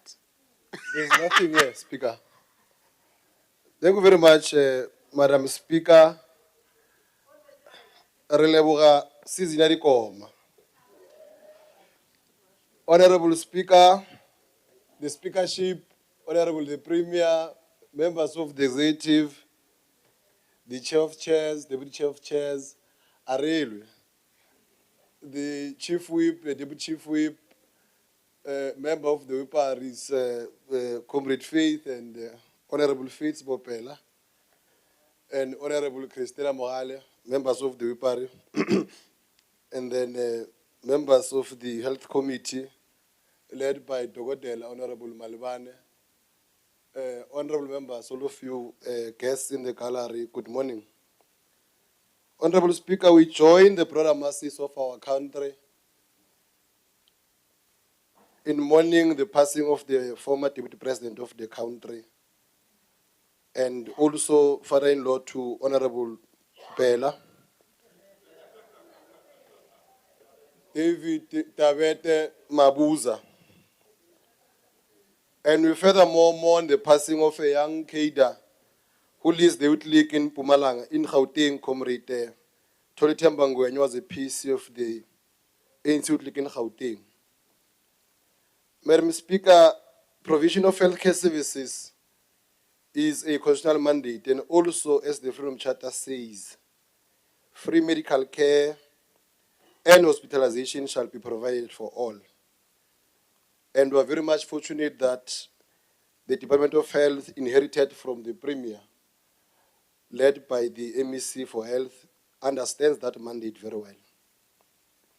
It is in that context that the Portfolio Committee on Health has continued to give both collaborated support and all means available so that progress can be delivered by the department. The committee welcomes and appreciates the budget and the annual performance plan presented by the ANC deployed MEC for Health, Honorable Masisi Mashiro.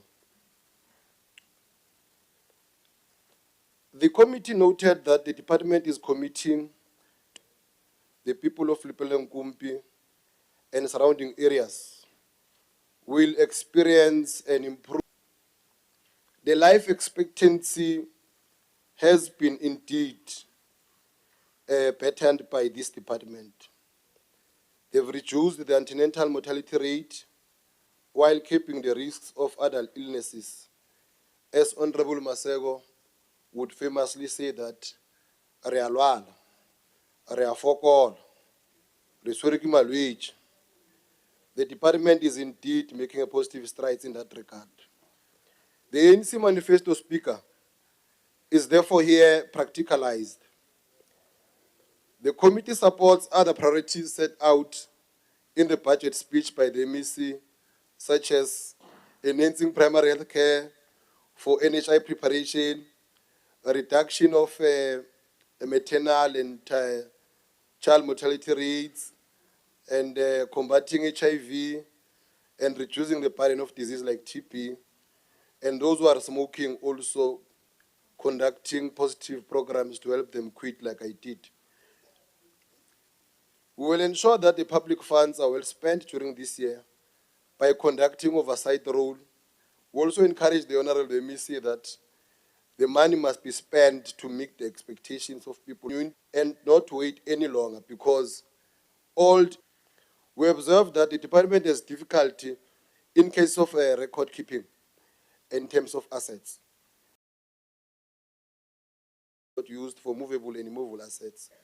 The department should improve record keeping, because if assets register is not kept, it implies that some of the assets get lost and remain unaccounted for. The committee further noted that the department has allocated medicines at hospitals and clinics. The department should ensure that there is sufficient stock and proper management of the stock. At times like this, shortages of medicines should be a thing of the past. This allocation also includes programs like forensic services, orthotic and prosthetic services. We noted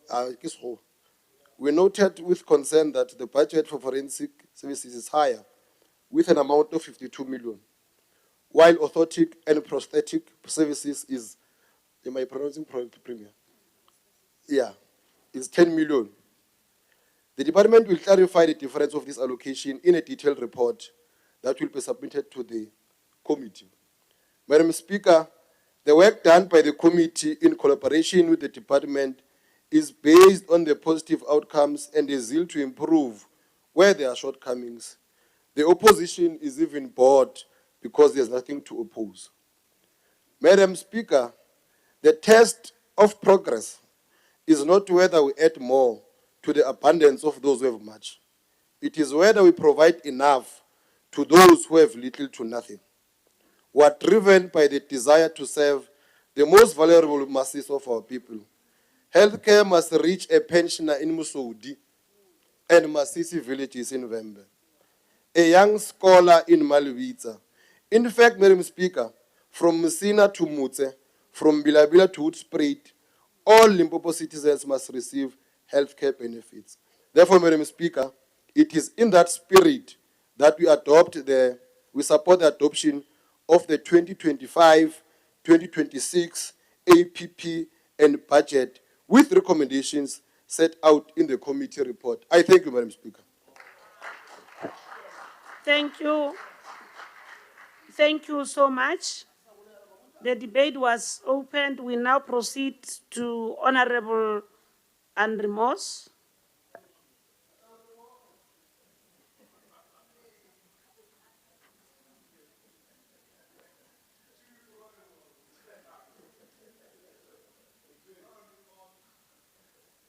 Thank you, Honorable Speaker, Honorable Premier, esteemed members of the Executive Council, leaders of opposition parties, members of this House and guests.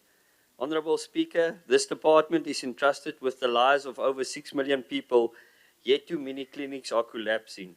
Emergency services are slow and public hospitals remain understaffed and overburdened. Numerous EMS bases are in a state of disrepair, devoid of water, furniture and sanitation facilities. Nevertheless, the department anticipates an 85% response rate. People are losing their lives due to the delayed arrival of ambulances. Enhancing EMS stations ought to be regarded as not as a plan, but as an essential priority. Honorable Speaker, we see a cut of nearly 28 million rand in machinery and equipment, despite growing patient backlogs. Last year, the target was to complete 20 capital projects. This year, it is only 5. That's a drop from 100% to 4.7%. This is a collapse in performance, while the department wants us to believe NHI will be a success. The department continues to have critical positions that remained unfilled, particularly for specialist doctors and nurses, which put people's lives at risk. Honorable Speaker, the department claims it intends to improve the quality of primary health care, ready clinics for the NHI rollout, and push for more facilities towards achieving and sustaining ideal clinic status. Yet in the same breath, it concedes that the increased budget still falls short of addressing the actual demands of the health system, a contradiction that directly undermines the department's ability to meet its own strategic goals and deliver on its promises. Honorable Speaker, the introduction of a mental disorders treatment indicator at primary healthcare levels is a step in the right direction. However, it rings hollow in the context of a severe shortage of psychiatric nurses, mental health professionals, and counseling services across the province. Mental health challenges are escalating rapidly in rural Limpopo, especially among the youth, where depressions, substance abuse, and suicide are on the rise. Yet the department still lacks a comprehensive, dedicated intervention strategy to address this growing crisis. I thank you. Thank you so much, Honorable Moss. Honorable Wilson.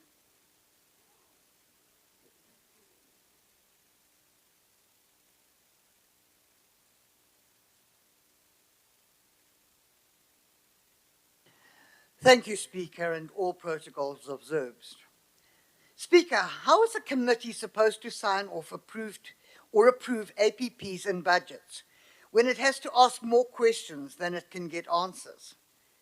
Committee meetings with the health department has almost become a sports or a games event, full of guessing games, truth or dare, and trivial pursuit combined.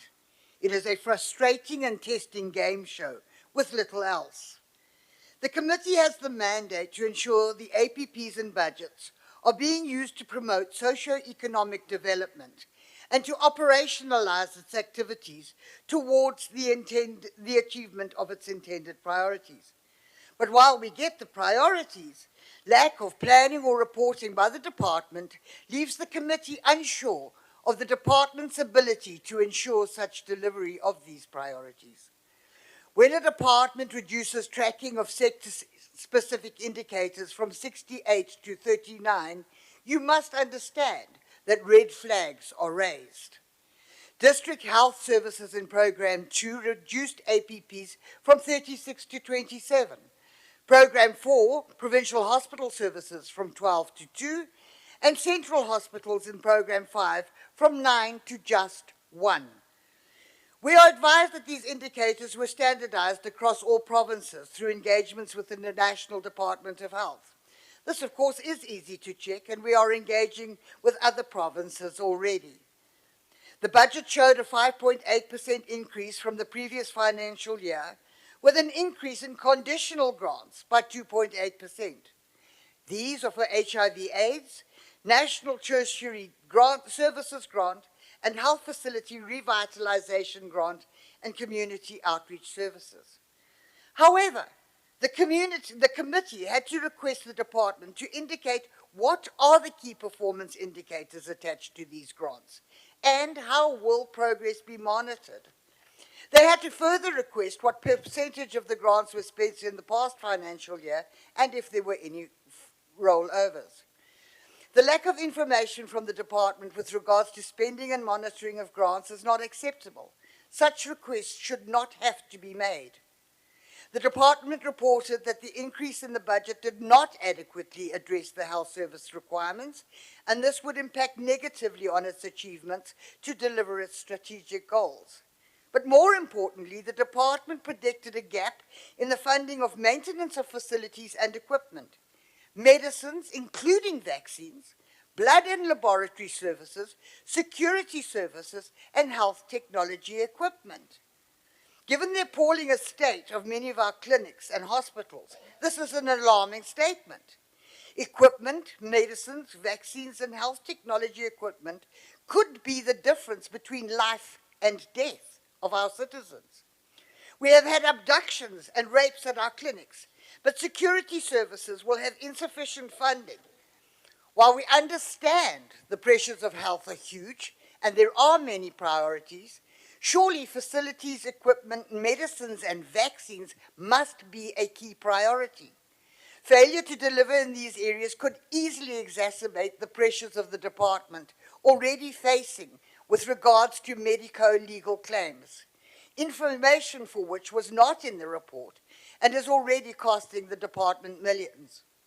One of the key indicators under the district health services is to reduce the number of deliveries in 10 to 14-year-olds to 375 deliveries in facility. What an alarming indicator. But I'm not sure how the department will manage that. Unless you can stop children getting pregnant, you cannot have control over such a situation. The committee needs to be updated with plans and meetings with the Department of Education, Community Safety, SAPS, and Social Development. The scourge on our children must be stopped. Overall, the committee has submitted 12 recommendations. All of these requests were for information and reports, some with very strict timelines. Without vital information, we cannot effectively do monitoring and evaluation of the Department of Health as we are mandated to do, and we must, because many of the issues are a matter of life or death. We also need information on the expired contract with Digital, which cost us 1 million rand per day. Has this contract been renewed, and at what budget and from where?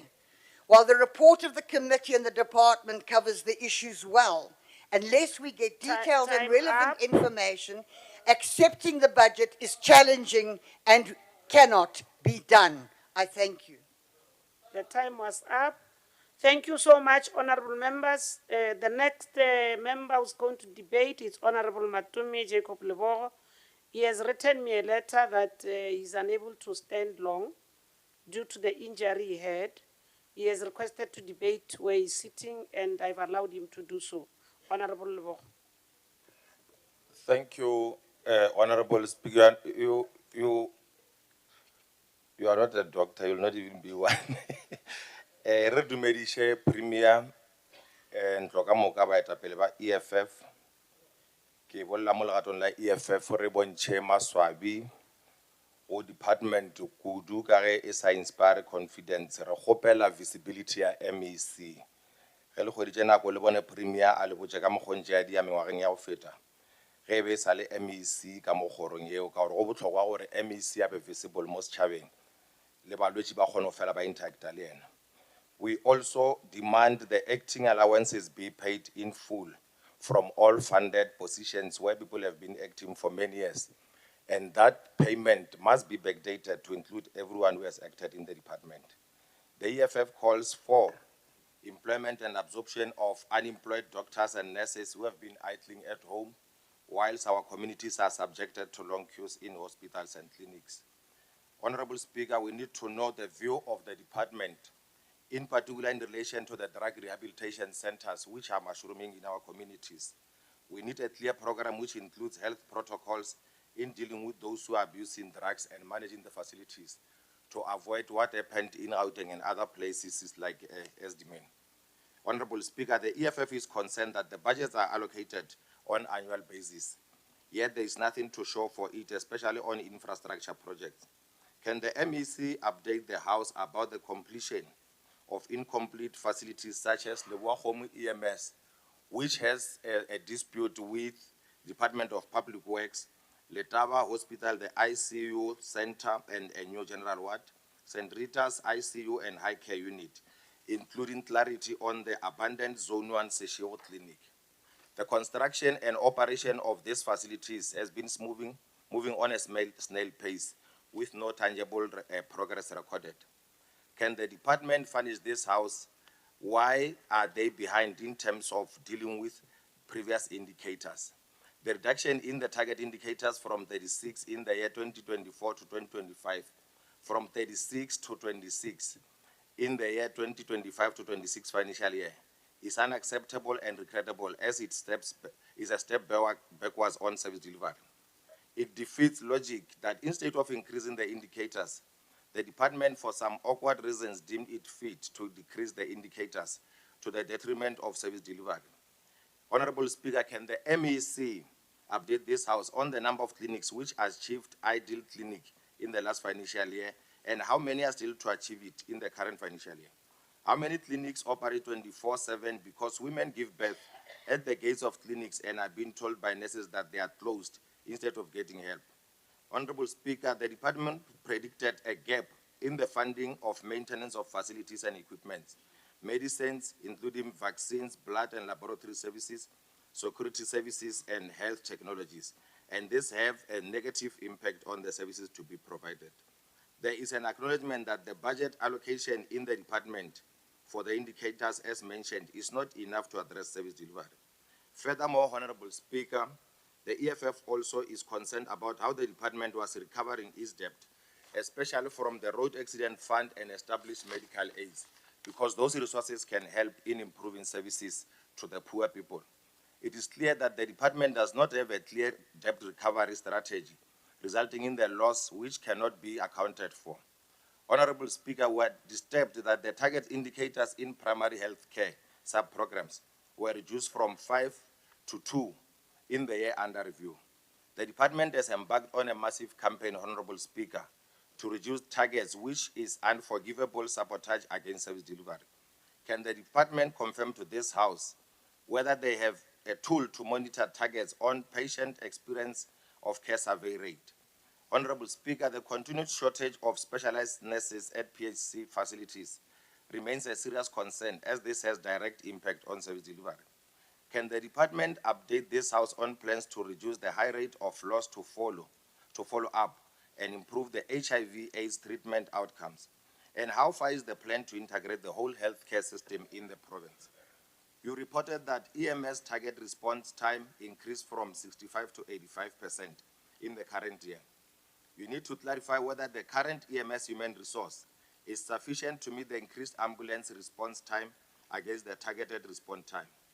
Honorable Speaker, the EFF observed an appalling state of EMS stations with dilapidating or improper infrastructure, inadequate wash-based office furniture, water challenges in some EMS bases, as well as inadequate sanitation and hygiene facilities where workers are subjected to inhuman conditions.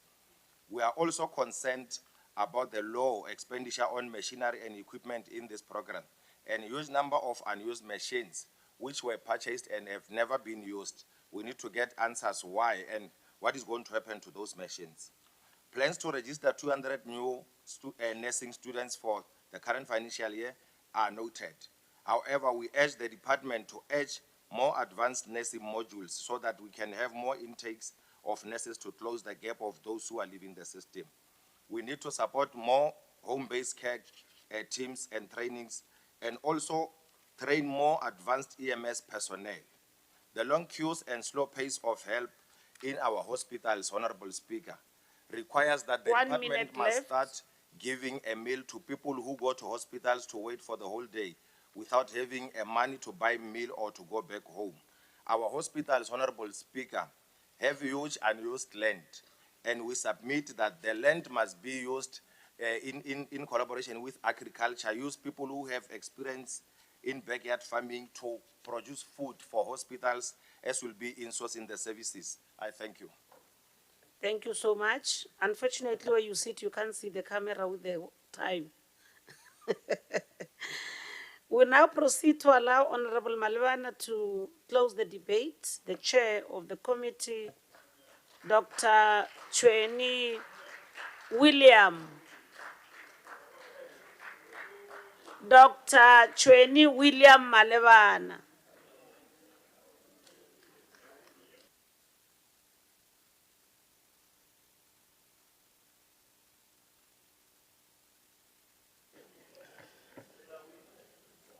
Honorable Speaker, thank you very much for delaying the watch a bit. Honorable Premier and members of the Executive Council, the Deputy Speaker, Chief Whip of the Majority Party, Chair of Chairs and the Deputy, Leaders of Opposition, Chairperson of Portfolio Committee and Standing Committee, fellow members of the House, invited guests, the leadership of the Limpopo Legislature administratively, and the people of Limpopo. I rise, Honorable Speaker,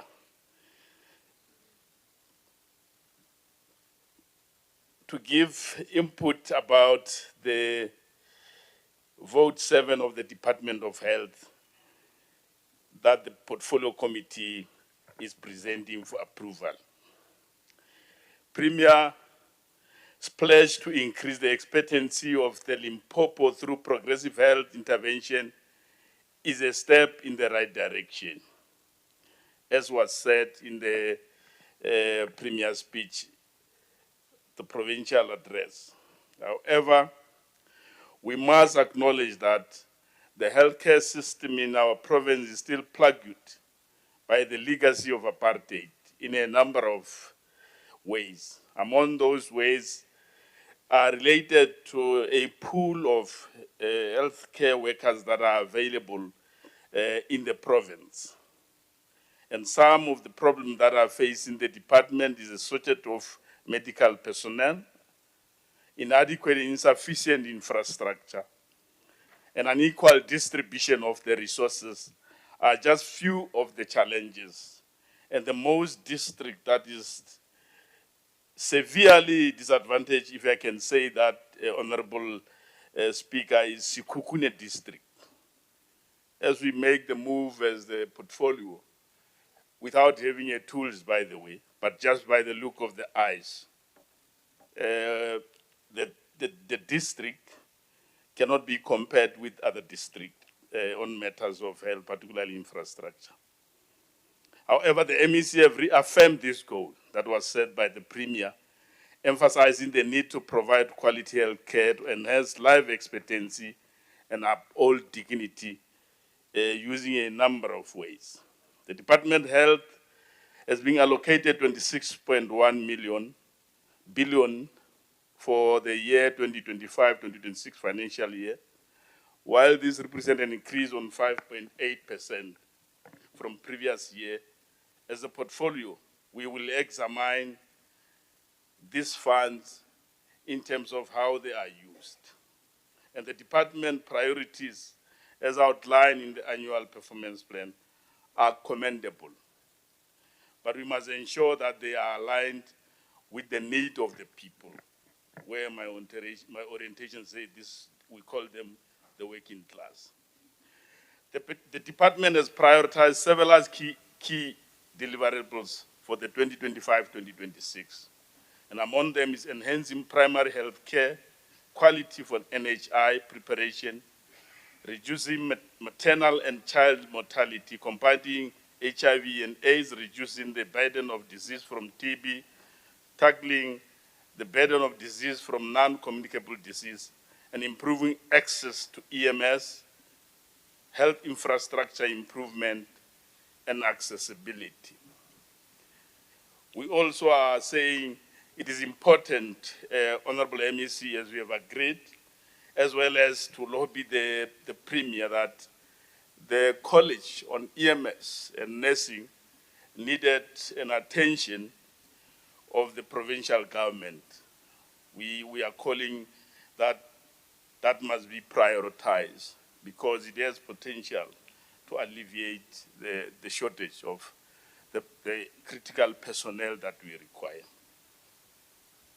As we acknowledge the department's efforts, we also note several concerns, and we have accepted the explanation of the department with regard to consolidation of its indicators. What we'll do is to make sure that they can get the same results. As you have heard, several members have a problem with decreasing them from 68 to 39. The department must provide a detailed breakdown of the allocation of the budget for all sub-programs, but in particular Program 8. There are a number of matters that we needed to deal with them, starting with the key performance indicators attached to conditional grants and progress monitoring, which previously we could not deal with them on a quarter-to-quarter basis. Of course, the emphasis of debt recovery is very much important. The agreement is that the department will change gear with regard to the principal debtors that have a big amount of money that they owe to the department, and among them is REF. Plans to prepare clinics for the rollout of NHI, strategy for effective maintenance and stability of machinery and equipment, progress on the patient care experience survey. This is what the department used to rate, which the portfolio committee want to be familiar with it, so that from time to time we use the same standard to measure or monitor on whether the department is doing the right thing or is the tool is assisting us to achieve what we meant to.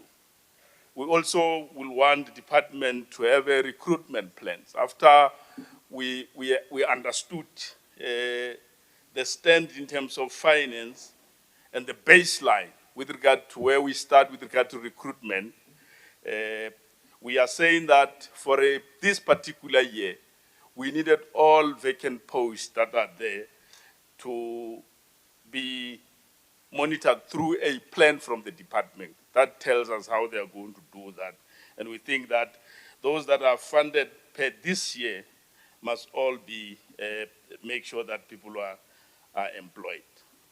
In conclusion, Honorable Speaker, may I say something about the collapse of the health system or the health care department, as was alluded by Honorable Moss.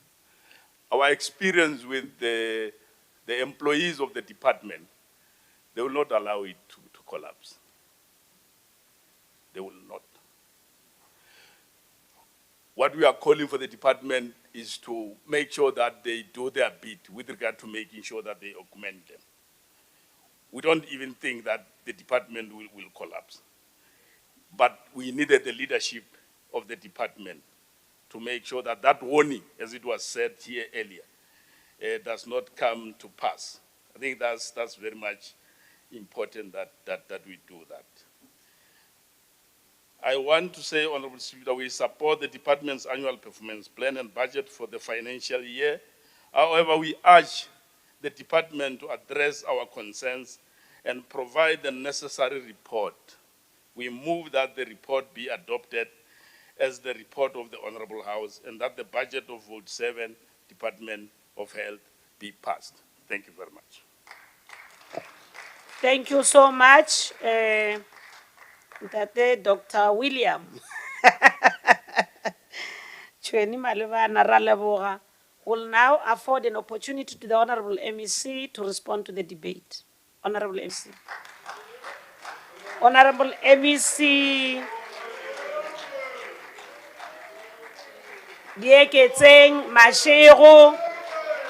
She's the MEC for the Department of Health in Limpopo. Honorable MEC Mashego. Thanks very much, Honorable Speaker.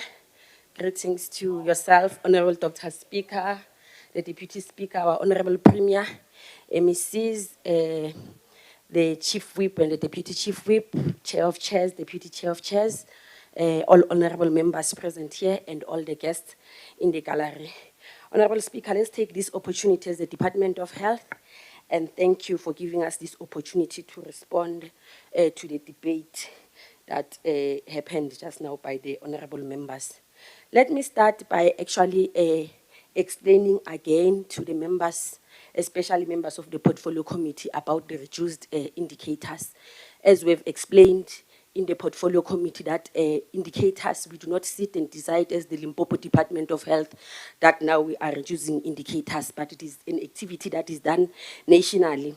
And the reason that the indicators were reduced is that we have explained that Program 2, Program 4 and Program 5 had the same indicators. So you would find that we are reporting the same thing in all the programs. Hence now they are reduced, but all of the indicators, if you check our APP, they are still there. It's just that now they are no longer repeating in every program that is there. That is the reason now we've got reduced indicators, Honorable Premier and Honorable members, as well as Honorable Dr. Speaker. And the issue of the nursing colleges in the province, it's indeed something that we are working on, and we are working very hard to ensure that we improve the infrastructure of our colleges so that they can continue to work in all the districts. But as we speak now, we've got nursing students who are in our colleges training to ensure that to show that indeed we have already started, and we are looking actually into improving the number that we have taken. As we speak now, we've got 150 members of learners who are in our colleges, and as the department, we are working really hard to ensure that we improve the number, because indeed it is correct that our staff in our health facilities are aged and they are going on retirement, many of them, and now we have set and decided that now we need to be working on a plan to ensure that there is succession within the department. And on the issue of the EMS college, the EMS college is in function. We are just busy with basic trainings, but we had reported that we are in a process of recruiting the principal who will ensure that every activity that is needed to be happening in that facility happens. And I am standing here to confirm that we are finalizing the appointment of the principal, and we are looking at ensuring that by the 1st of August, the principal of the college will be starting to work in that college to ensure that there is indeed progress on the EMS college.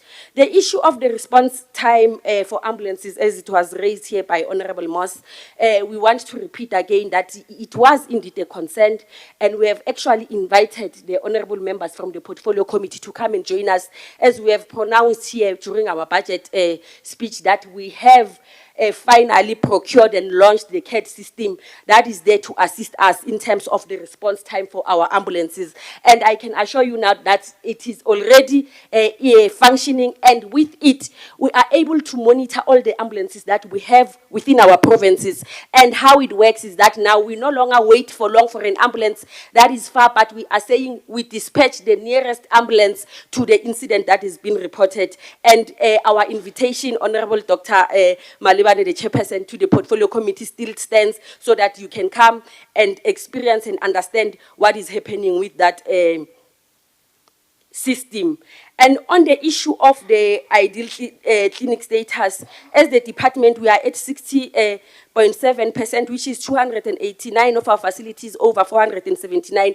And we continue to ensure that we continue to make sure that they are all in that ideal status, so that when we are saying indeed we are preparing for ourselves for the NHI, even when you go to our clinics, you see that it is happening.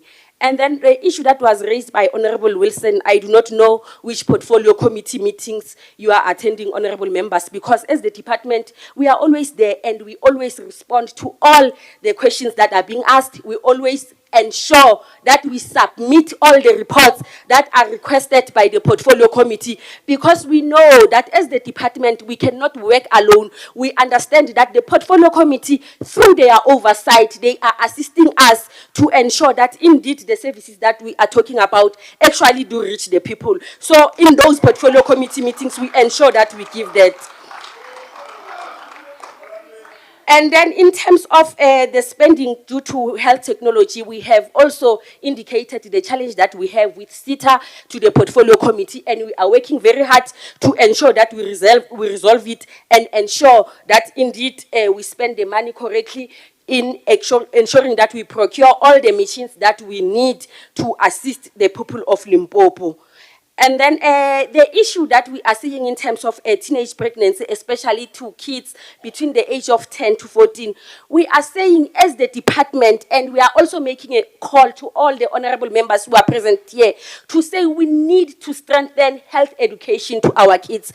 And we are saying we can be able to reduce these numbers. We can actually be able to stop it if all of us ensure that we educate our children where we come from, children from our communities, and we ensure that we speak the language of abstinence, we speak the language of family planning if indeed it is needed. So this one is just that it is a challenge for all of us, and it is not a responsibility of a single department or two departments, which is the Department of Health and Department of Education. We are saying all members who are present here, we are here because we were elected by the people, and it is our responsibility to make sure that we go back to the very same communities and speak and motivate young children to ensure that they concentrate on their education and important things that will make them to be better people in the society. Honorable Lebogo, on the issue of the visibility of the MEC, we are hard at work as the Department of Health, and I can assure you that in this department, we do not sleep, we do not relax, we don't even know what weekend is. We ensure that we go into those facilities, we ensure that we respond to every call that we make. So that one, we are standing here and we are sure that we are there, we are visible. Unless if maybe there's a problem with cataract, then we'll ensure that we assist through our program of cataract must fall, so that honorable members can be able to see us. And then honorable members, on the issue of Sishiru Zone 1 Clinic, Honorable, I know it is very much close to your heart, and we just want to say we have, even if it has stopped working there, it was moved because it's an old building, and that building was closed by the Department of Labor. But we have ensured that the people of Sishiru do not suffer, because we have moved it into the hospital. We've got our gateway clinic where we ensure that all people of Sishiru continue to get the medical services that they require. We note the issue of the debt recovery from RAF Medical Aid, and we're discussing with honorable members in the portfolio committee about our plans that indeed, as the department, we must ensure that RAF Medical Aid and other people who are owing us, they pay us the money so that we can strengthen the services that we are bringing to the people of Limpopo. The EMS staff, the question that is it, do we have enough staff? We've got staff, we can never say that we've got enough, but we've got enough for the vehicles that we have. That is why each and every crew is allocated a vehicle to be able to respond. Actually, when you check the staff that we have and the ambulances that we have, it's not all the crews that are actually allocated an ambulance, showing that we still need to improve in procuring those ambulances. But what we are saying is that the mistake that was happening is that the crew that was given an ambulance would then, when they go away, maybe they are on leave or they are not working, then they would go with the key. But since we heard about that, we ensured that we resolved that, and through our lekgotla, and now as we speak, if you are going home, you are on leave, your ambulance, it's not yours, it's the property of the state. You leave the keys in the facility so that those who are on duty, they are able to access those ambulances. And as they have been requested, okay, the issue of the tool to monitor patient experience of care satisfaction, we have it. And at the moment, as the department, we are at 86%, and we are working extra hard, Honorable Speaker, because our aim is to reach the 100%. And we are saying with this tool, what we are monitoring is the availability of medicine, which is clear, and I can say, here in Limpopo, we are not collapsing as the department. We are improving, and if you check all our essential medications we have, you check all our facilities, I went to Pokwani Clinic because there were calls to say there's no medication. I went there unannounced to ensure we check those medications that they were talking about. And Honorable Speaker, I can assure you, Reiki Fita Mole, we had everything that we needed. So we are making a call also to our community members to say, when we report, let us report things that are actually true, so that we ensure that we keep on attending to those urgent matters without deviating and saying there was this, it's not here. So all our facilities have all the essential medication, and we are working on the patient waiting time, especially in our hospitals. When we started Bophelo Pele project was to ensure that we strengthen our clinics so that people can have confidence to use our clinics, because when they go to clinics, they then reduce the long queues that we find in our hospitals. And we are saying it is working, and we are seeing our people are starting to utilize our clinics to the fullest, and we are not going to stop with that campaign. We will ensure that indeed those waiting periods eradicate, because we want to ensure that every citizen gets their medical services that they need, the medical service delivery that is needed. Because we say in the department, Honorable Premier, you cannot serve them if you do not love them. So we are saying, if you love them, you cannot sit in the morning instead of ensuring that you serve the people who came to that. And in the department, now we are starting to understand, it's our patient, and we must make sure that we give them the services that they come from, they come for. And in terms of the breakdown of the budget, indeed, Honorable Chairperson, it will be provided, and we have said to the portfolio committee that we will ensure that on a monthly basis, we make sure that we track on how far are we. We are not going to sit for the quarter, and then in the first quarter we start, at the end of a quarter we start being surprised of what happened. We will ensure that we monitor on a monthly basis, we check our spending, because we want to ensure that we spend each and every cent that we have to improve the healthcare services of Limpopo. Thank you very much, Honorable Speaker.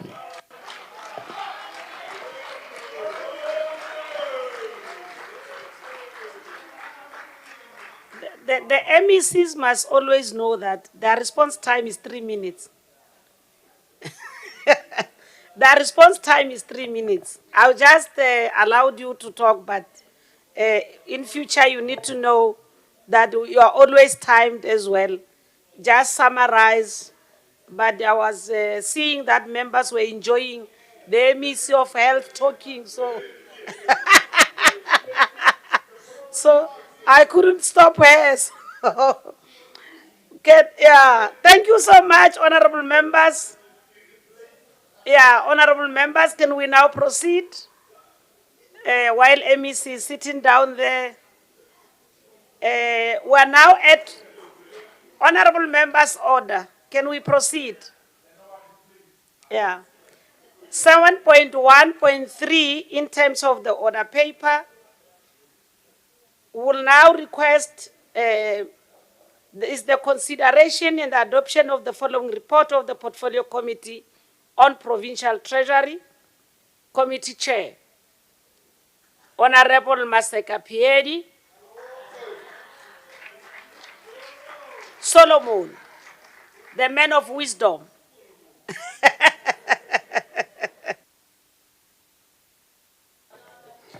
Thank you very much, Honorable Speaker.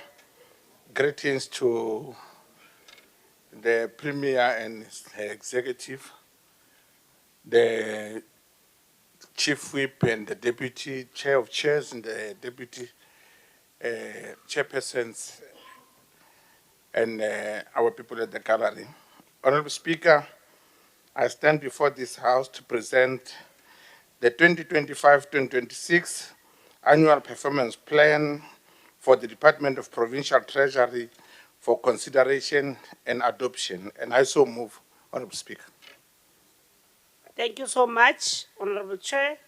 Any seconder to the report? Honorable Abednego. Thank you very much, Honorable Speaker. I, Bongani Abednego Nkonyane, stand to second as moved by Honorable Pete. Siyabonga or siyathokoza. I don't know what to say. I can answer. So I can say we shall go to the speakers list. In terms of the speakers list, Honorable Machomani Jemina Daly. She's the one who's opening the debate. Honorable Daly Machomani.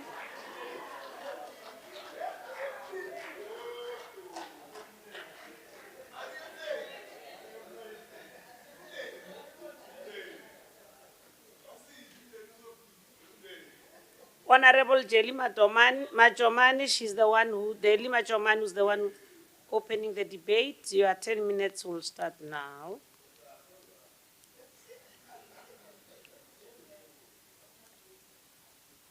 Speaker of the Provincial Legislature, Honorable Dr. Makoma Makrupeche, the Deputy Speaker of the Legislature, Honorable Teboge Mamurobela, the Premier of the Province, Honorable Dr. Popi Ramatuba, the Chief Whip, the Deputy Chief Whip, the Chair of Chairs, the Deputy Chair of Chairs, honorable members of the Executive Council, honorable members of the Provincial Legislature, our guests in the gallery, leaders of the various opposition parties present in this house today.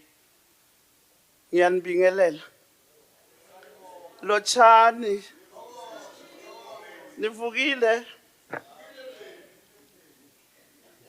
Honorable Speaker, in its ongoing quest and pursuit for excellence, the department is standing at a critical moment that calls for decisive action, strategic foresight when it comes to monitoring and accountability of the public finance. The challenges facing Limpopo demand not only our attention, but also an unwavering support to implement innovative solutions that will address the needs of our communities. Together, as a provincial government, we will navigate this critical period with a shared commitment to fostering growth and resilience within the province. The Limpopo Provincial Treasury's Annual Performance Plan for the 2020-25-2026 financial year represents not only the strategic direction for the year ahead, but also some series of events to unfold in the current year and to respond to the immediate challenges confronting the province. We are moving into an era where efficient resource management and accountability are more critical than ever. This APP is designed to address several pressing issues facing the provincial government. Whilst the long-term vision is outlined in our strategic plan, the APP seeks to provide clear, actionable steps for the current financial year. We are committed to strengthening financial oversight and stability across provincial departments, public entities, and municipalities. The provincial treasury will prioritize fiscal discipline and effective governance, ensuring alignment with national priorities like the Medium-Term Development Plan 2025-2030, while upholding our role in driving economic growth and sustainability. The department has committed itself to ensure the challenges faced by the province are mitigated and resolved with their concerted efforts. It also acknowledges the need to strengthen internal control system, particularly in the ICT infrastructure and performance measurement processes to enhance operational efficiency. Further, and very key in the noting of need to strengthen financial oversight across provincial departments, public entities, and municipalities. Municipalities in particular have posed serious concern to the committee that requires that provincial treasury to provide proper and sufficient support in this area to curb the use of consultants for the preparation of financial statements, since there is no value derived from it. The provincial treasury is in the process of ensuring continued excellence and further commit itself to capacitate its staff by equipping and reskilling them on an ongoing basis. It will be advantageous to the committee to have a clear program and targets for the support provided to municipalities and ensuring financial management competency in this area of government. The endeavor and ambitions of the APP of the provincial treasury are set with the intention to improve audit outcomes for the provincial departments and public entities by achieving unqualified audit opinions, which will be a reflecting of the effective internal controls as well as financial reporting adequacy. Madam Speaker, the provincial owned revenue collected over the 5-year period amounted to 8.8 billion, which reflected an average collection of 1.7 billion per annum. The revenue has improved as asserted in the APP for 1.4 billion in 2019 and 2020 and 2.2 billion in 2023 and 2024, between the financial years respectively. The increased collection has contributed positively to the Provincial Revenue Fund and was allocated to the department and augmented the provincial equitable share to enhance service delivery in the province. The departments that have a high potential to generate revenue in the province are health, LIDET, and transport. However, DPWRI has that it is not collecting house rental fees as anticipated. The provincial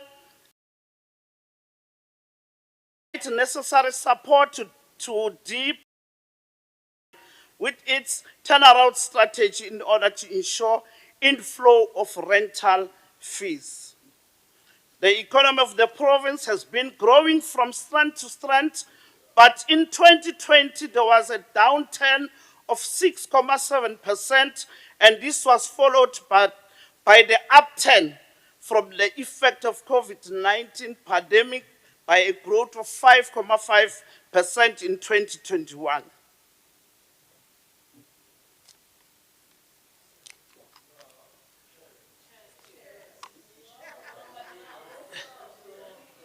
The growth in the last 2 financial years was mainly attributed to mining commodity prices and export, which led to the growth performance of the province, heavily relying on mining industry. The potential to address the triple challenge of the unemployed, poverty, inequality in the province requires all sectors, including transport, electricity, agriculture, manufacturing, and construction to pull their weight to grow the economy. The province adopted the district development model, that is the DTM, to ensure that there is enhancement on service delivery by addressing the existing challenges, among other things, the localized procurement, job creation, support of local businesses, and involving local communities.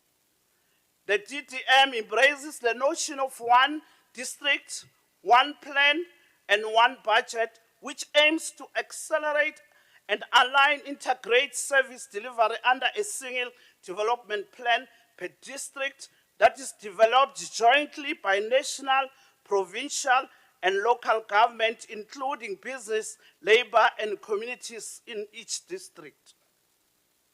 The role of the provincial budget management in the DTM is to prepare provincial budget in collaboration with all 3 spheres of government to ensure that priorities of provincial, department, and public entities are in line with the national and provincial policy imperative priorities. Madam Speaker, the infrastructure management is being monitored through the enabling legislation. 30 seconds left. As I conclude, Madam Speaker,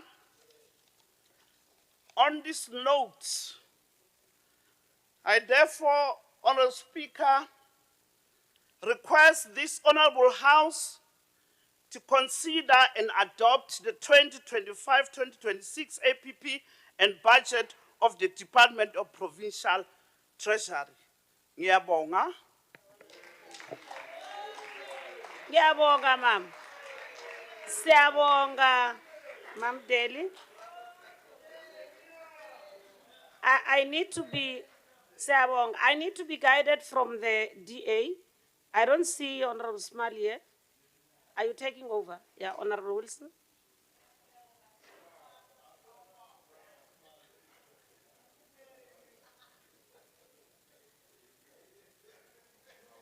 Thank you, Speaker. The Honourable Smala underwent some quite serious surgery on the weekend, so I will stand in on his behalf. Thank you. Speaker, as the Democratic Alliance, we agree with the MSE Moai when he stated in his Treasury budget speech that a government budget allocation without the supporting machinery and oversight mechanisms contradicts the very essence of fiscal discipline. We also agree with his assertion that the provincial treasury carries a profound responsibility, one that sits in the heart of good governance. We support the Treasury's and the MEC's commitment to strengthening financial governance and ensuring that every cent from the provincial purse delivers measurable value. Speaker, we know all too well what happened in this province when Treasury was collapsed and failed in its responsibilities. As the Democratic Alliance, we understand the importance of a strong, capacitated, and ethical Treasury, and we will continue to support and protect it from predators both inside and outside of our provincial administration. Speaker, we note that the MEC, in delivering the Treasury's budget, lamented the country's constrained financial position and acknowledged that our economy is not growing at the pace required to address our socio-economic challenges. The NDP envisioned an economy growing at 5% per annum as the engine for job creation, poverty reduction, and the creation of a more equal society by 2030. What the MEC failed to acknowledge is that our stagnating economic growth, both nationally and provincially, is a direct result of a toxic mix of energy shortages, collapsing infrastructure, entrenched corruption, self-imposed regulatory red tape, outdated ideological policy choices, and the ANC's persistent refusal to reform. Nonetheless, we support the MEC's stated commitment to implementing provincial revenue enhancement strategies, undertaking spending reviews to identify inefficiencies, reduce waste, eliminate duplication, and close fiscal leakages, and ensuring the rigorous monitoring of budget implementation so that funds are used as intended. Speaker, a serious impediment to economic growth and job creation is the ongoing collapse of municipal governance and service delivery. We note Treasury's ongoing commitment to support and strengthen the capacity of municipalities to manage their own finances and audit outcomes, and to put them on a path towards financial sustainability. Yet, despite this, we have not seen any significant improvement in municipal audit outcomes or their financial health. As the DA, we are concerned at the number of external consultants still employed to assist municipalities. We question whether any meaningful skills transfer is actually happening.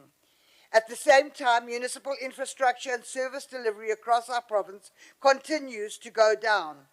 We will continue to monitor the efficacy of the Treasury's interventions. Speaker, another impediment to economic growth is the state of our state-owned entities.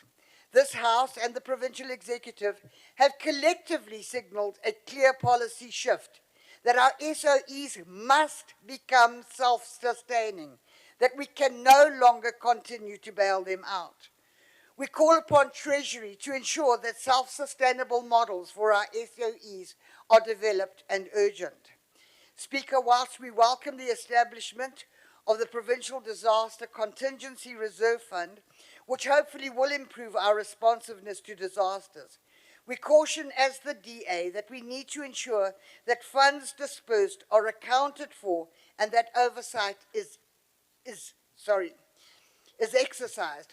Finally, Speaker, we note that the key focus of the Treasury's budget remains to strengthen the provincial treasury itself and to improve its strategies to support and monitor provincial departments, municipalities, and public entities. 30 seconds left. While we as the Democratic Alliance will continue to support Treasury in carrying out its duties, we must be cleared. It is the ANC that bears responsibility for the collapsing treasury, provincial treasury in the first place. I thank you. Thank you so much, honorable members. We are now, we're expecting Honorable Ledwaba to be debating. She's not taking the debate. We're moving to request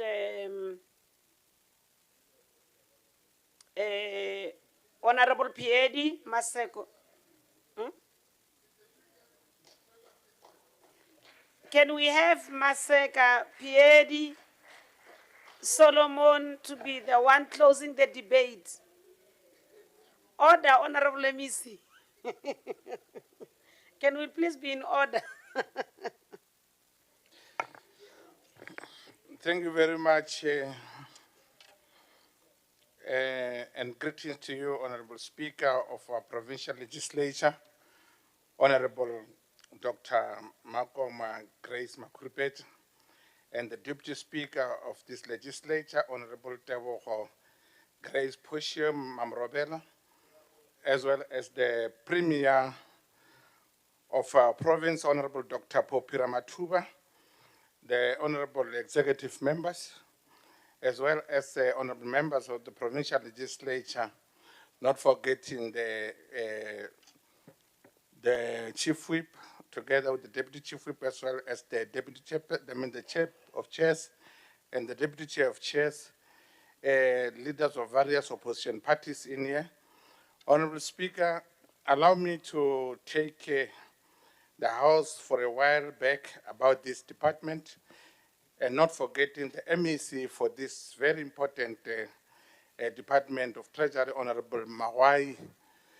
May I also say the Provincial Treasury for the previous years, Honorable Speaker, received an unqualified audit opinion without findings, which is also referred to as clean audit for the 6 consecutive years from the 2026-2027 to 2021-2022, and in 2022-2023 regressed to unqualified audit opinion, and in 2023-2024 the Provincial Treasury reclaimed the clean audit opinion.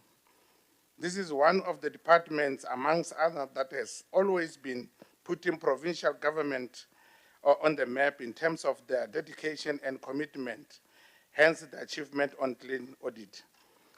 Honorable Speaker, I'm just raising this to assure honorable members in here that as the ANC-led government, the maladministration that is mentioned by one of our members in this House does not tally with what I'm saying.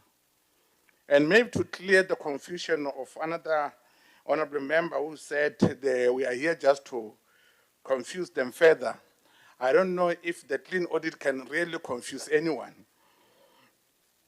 Honorable Speaker, the first tabling of the budget was presented in March, and due to unforeseen circumstances, in this case I'll just mention the GNU and other things that were beyond our control as the province, it was then deferred. Today's sitting is taking place few days after the MEC responsible for Provincial Treasury retabled the departmental budget.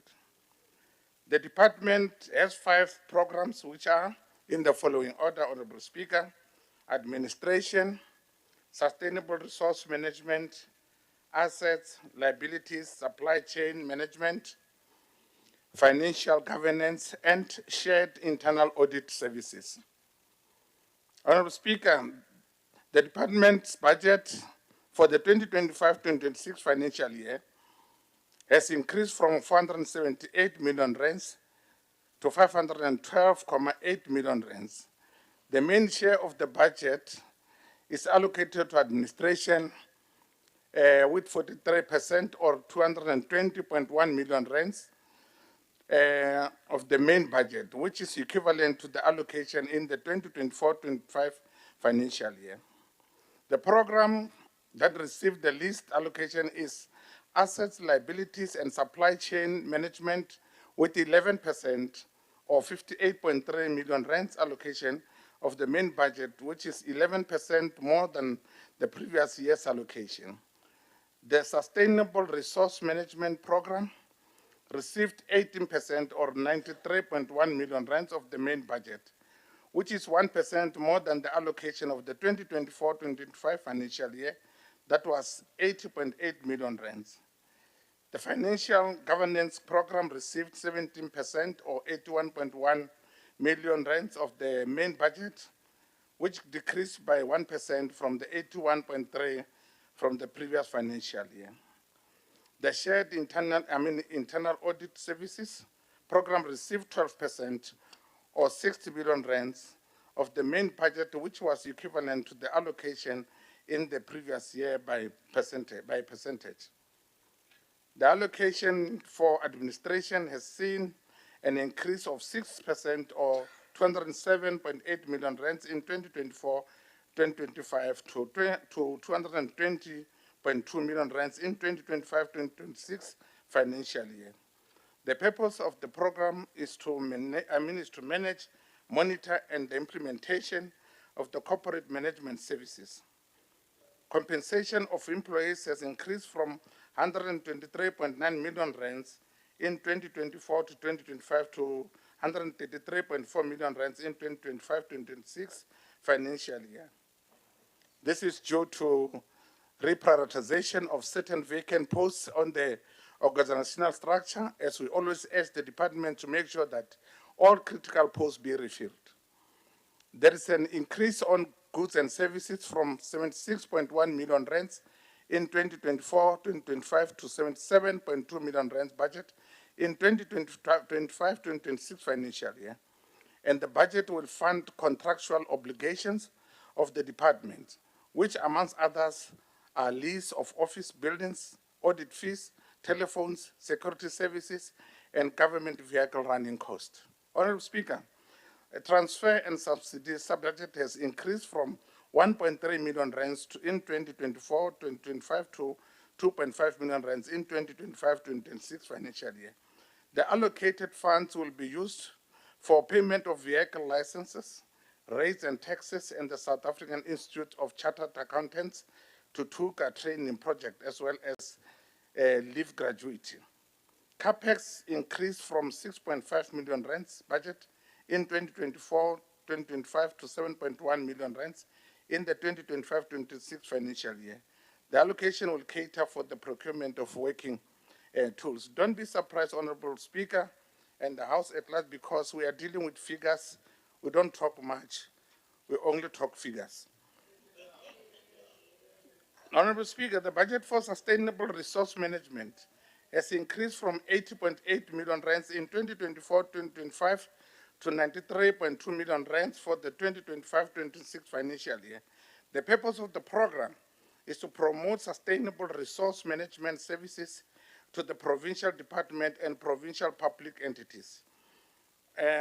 On compensation of employees, the budget was increased from 62.1 million rands to in 2024-2025 to 76.2 million rands in 2025-2026.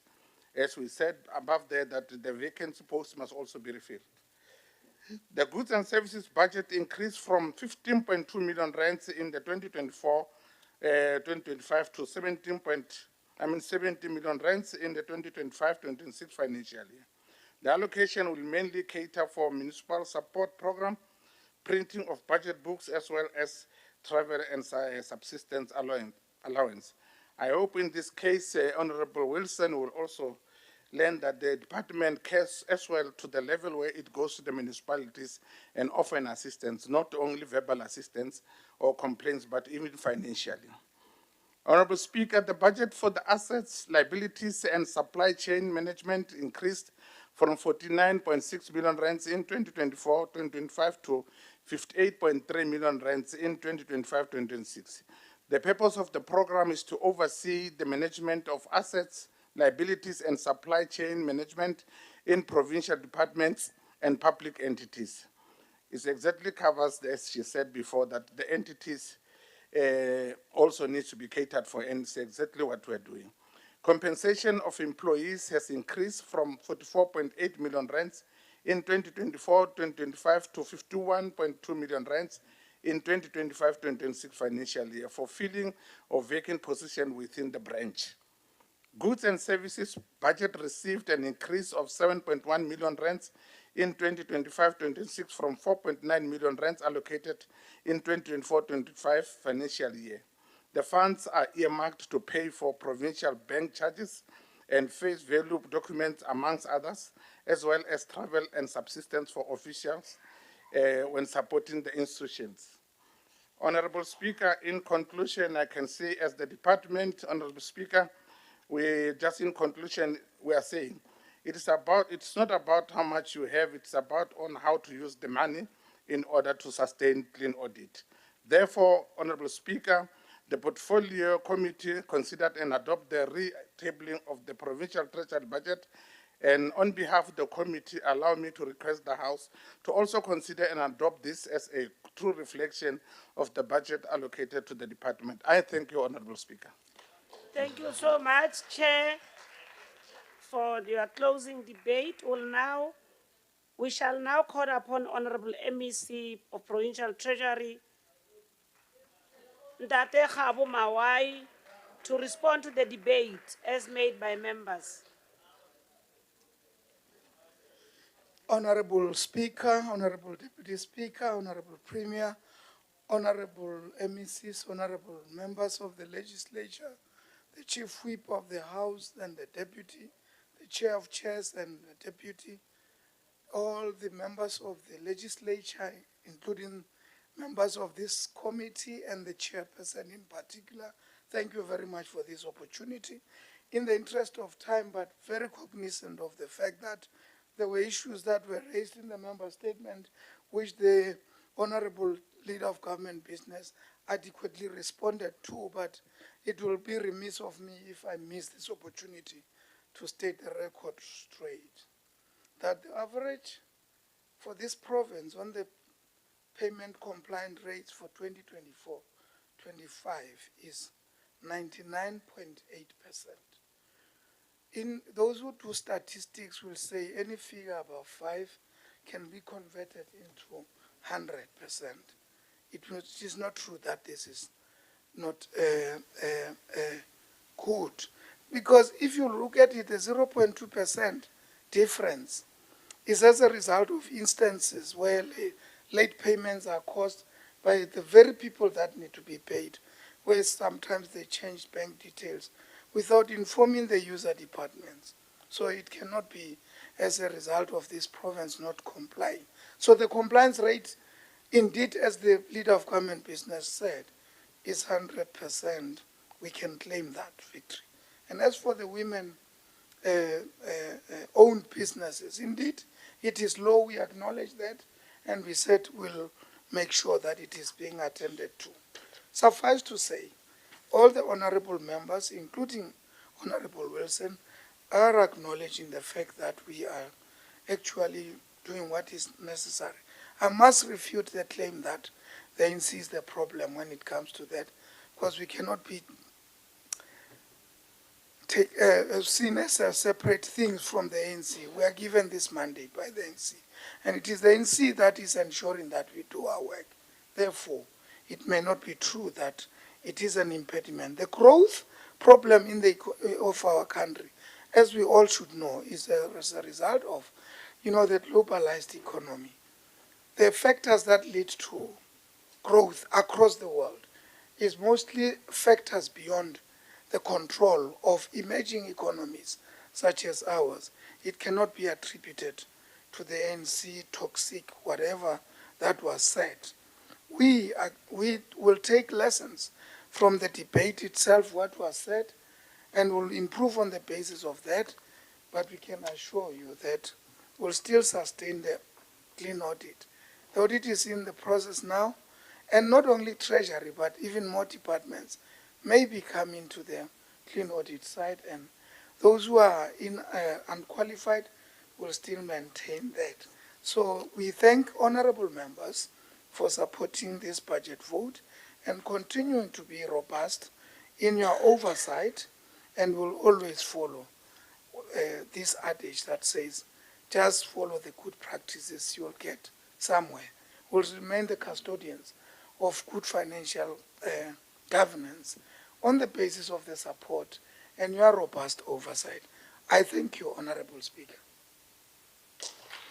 Thank you so much, Honorable Mawai. We want to take this opportunity to thank all members and the MEC for the debate of Provincial Treasury. We are now moving to the last debate, which is 7.1.4, Honorable Members' Order. I know we've been sitting for too long now, but we're going to the last debate. 7.1.4, consideration and adoption of the following report of the Portfolio Committee on Public Works, Roads and Infrastructure Committee Chair. Vukatuchelo nechipepe.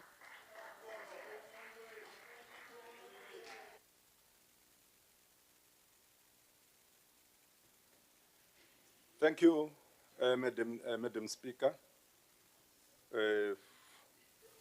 And greetings to the Premier, the Chief Whip, and the entire whippery chairperson of chairs, and chairpersons of committees, and all honorable members present.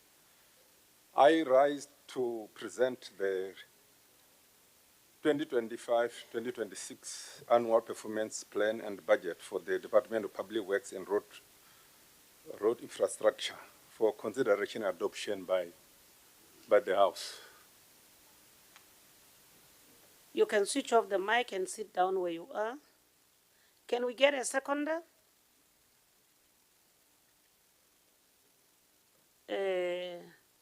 Mpumuluni. Thank you, Dr. Honorable Speaker.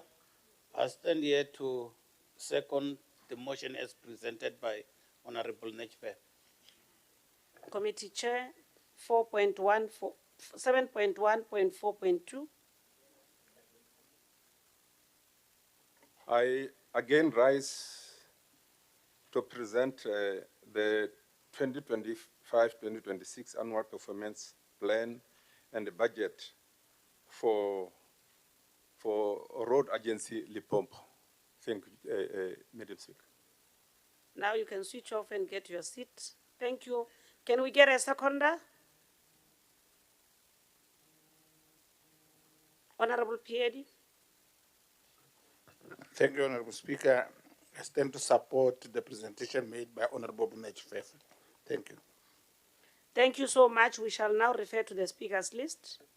The person who's opened the debate is Honorable Pokane Maudu Johannes. You are opening the debate. The debate is a joint debate of both the Department of Public Works, Roads Infrastructure, and RAL. They are debated together.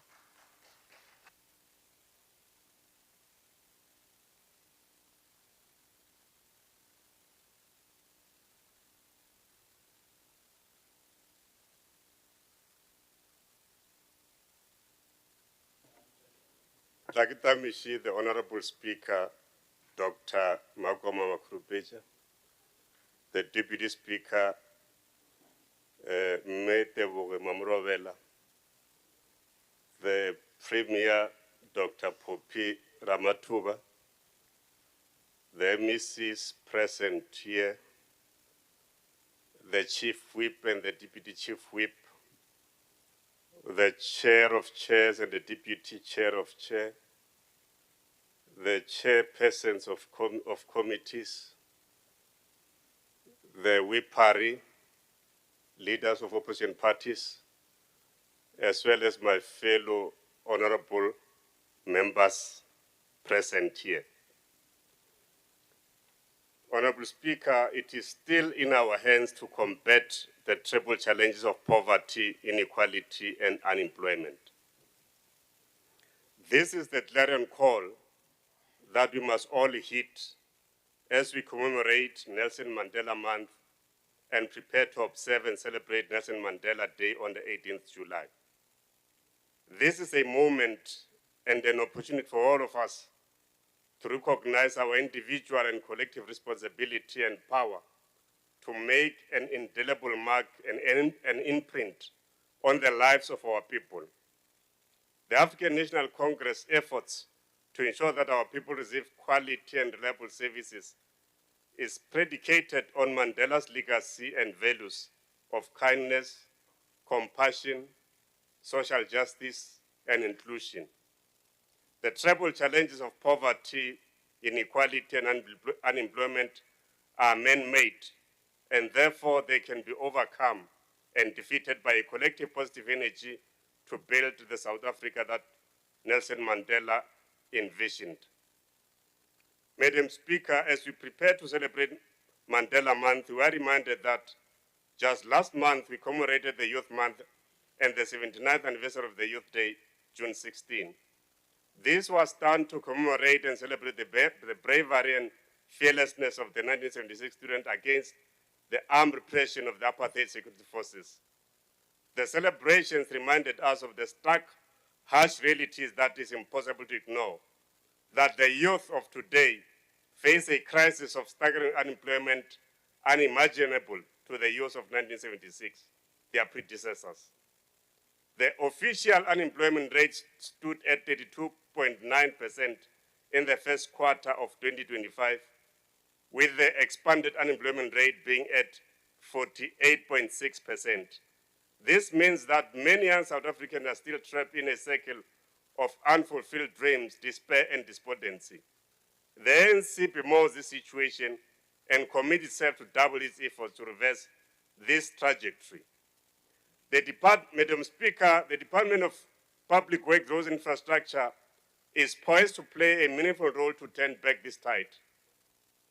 Through various programs such as road infrastructure development, the department can promote and enhance inclusive and faster economic growth, leading to youth employment.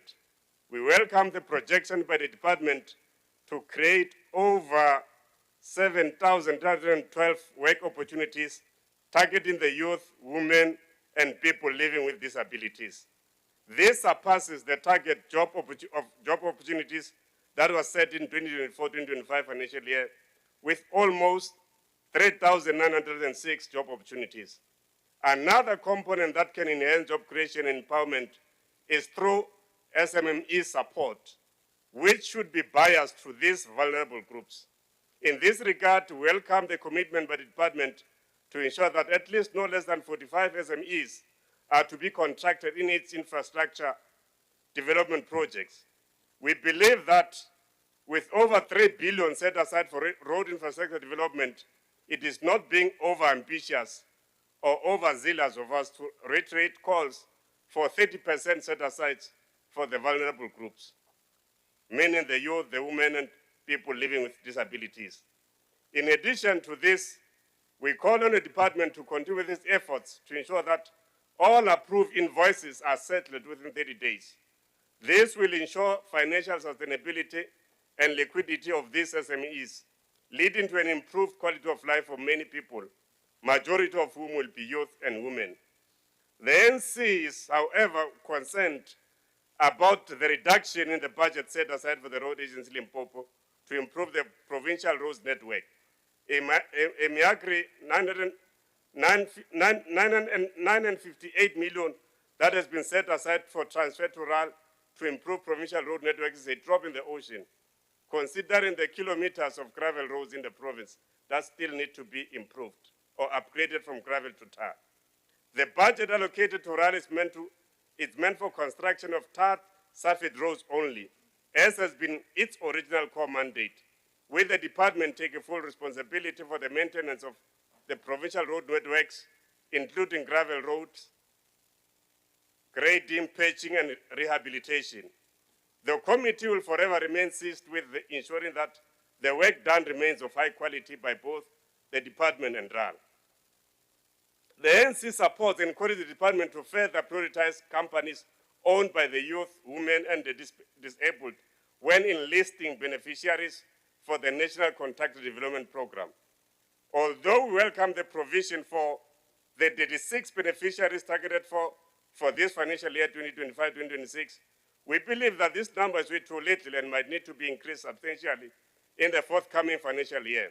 As the committee, we shall remain vigilant and regularly demands and reports pertaining to the implementation of this National Contractor Development Program. The importance of this program cannot be overemphasized, and any sign of failure or ineptitude on its implementation will not be accepted to the committee. Madam Speaker, the expanded public works program is another program that plays a crucial role in creating such needed job opportunities and ensure sustainable livelihoods for our people, especially the youth and the women. To date, over 36 public bodies are participating in this program. We welcome the efforts by government entities to support this program and call for the increase of the budget for this program, currently sitting at 91 million in order to increase the intake. The ANC call upon the private sector to participate in this youth, women, in this. The ANC call upon the private sector to participate in these youth empowerment programs and create more job opportunities for the youth, women, and the disabled. This is in addition to various skills development and empowerment programs that the private sector is offering to our people. It is our firm belief that through public-private partnership, we can increase the intake of many young people and expose them to the much-needed work experience. We must build on the sound relationship that exists between the Department of Public Works and various mining companies in the province. In this context, we note and acknowledge the partnerships between the department and RAL, as well as Northern Platinum Mine, Palabra Mining Company, and the DBS Mining Company. These relationships are mostly premised on road construction and maintenance. We therefore call upon the parties to explore other areas of collaboration, including EPWP, within the context of social labor plans that exist between the private sector, government, and various host communities to benefit the people. The Committee on Public Works and Road Infrastructure will be seized with the responsibility of overseeing the proper and effective implementation of this program. That includes ensuring that the annual target of 1,522 employment opportunities as planned for this financial year is achieved. The NC welcomes the appointment of RAL Board of Directors and believes that the new Board of Directors of RAL, under the able stewardship of Mr. Moses Zeli, will nurture these relations and take them to greater heights. This board should sustain the invaluable collaborations and partnership with the private sector as successfully re-established by the MEC of Public Works. At the heart of this collaboration should be a visible and enabling environment that fosters mutual trust between the parties. It is our belief that this nature of good relations with private sector, RAL will still be able to get out the responsibility of 30 seconds delivering left. accessible, affordable, safe, and reliable road network throughout the province, which are vital for socio-economic development in Limpopo. Honorable Speaker, the NC recognize and appreciate the efforts and the work of the South African National Road Agency, having asserted 16 roads for maintenance in our province. It is our Time hope up. that the implementation of this project, local companies owned and controlled by youth, women, and people with disabilities will receive preference. I thank you, Honorable Speaker. Thank you so much. We now proceed to the next honorable member, Honorable Velile Jack.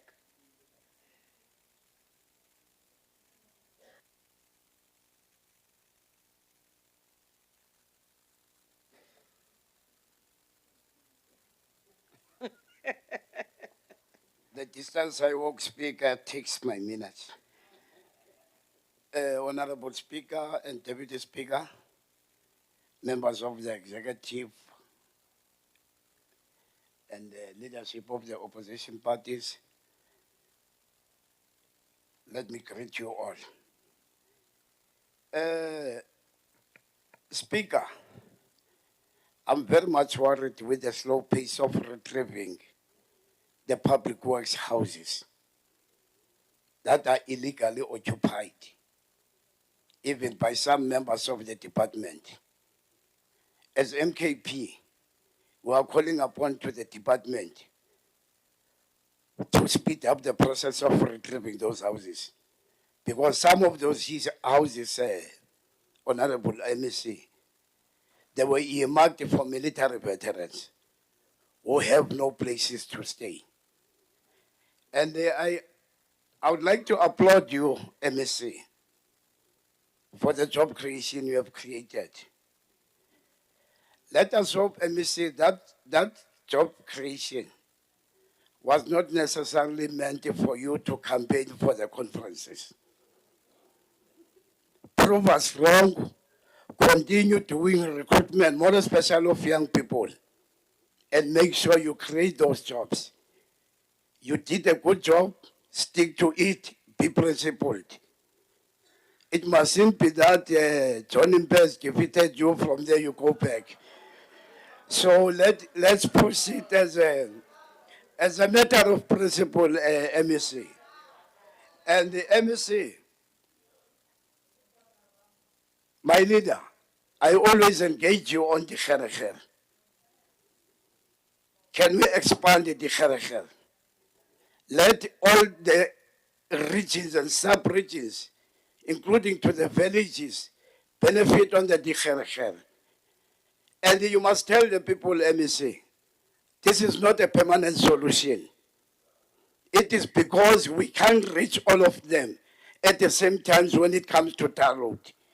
So people must understand that why those ones are given tar roads, others are being given the Kherekhere. So the Kherekhere are not a solution to the problem. It's 30 just seconds plan left. B. And Honorable Pascal Makam is a problem next to me. Thank you, Honorable Speaker. Honorable Makabu, you are being unfair to Honorable Veli. I'm told you are his problem. Can we now request Honorable Helmarie to the podium?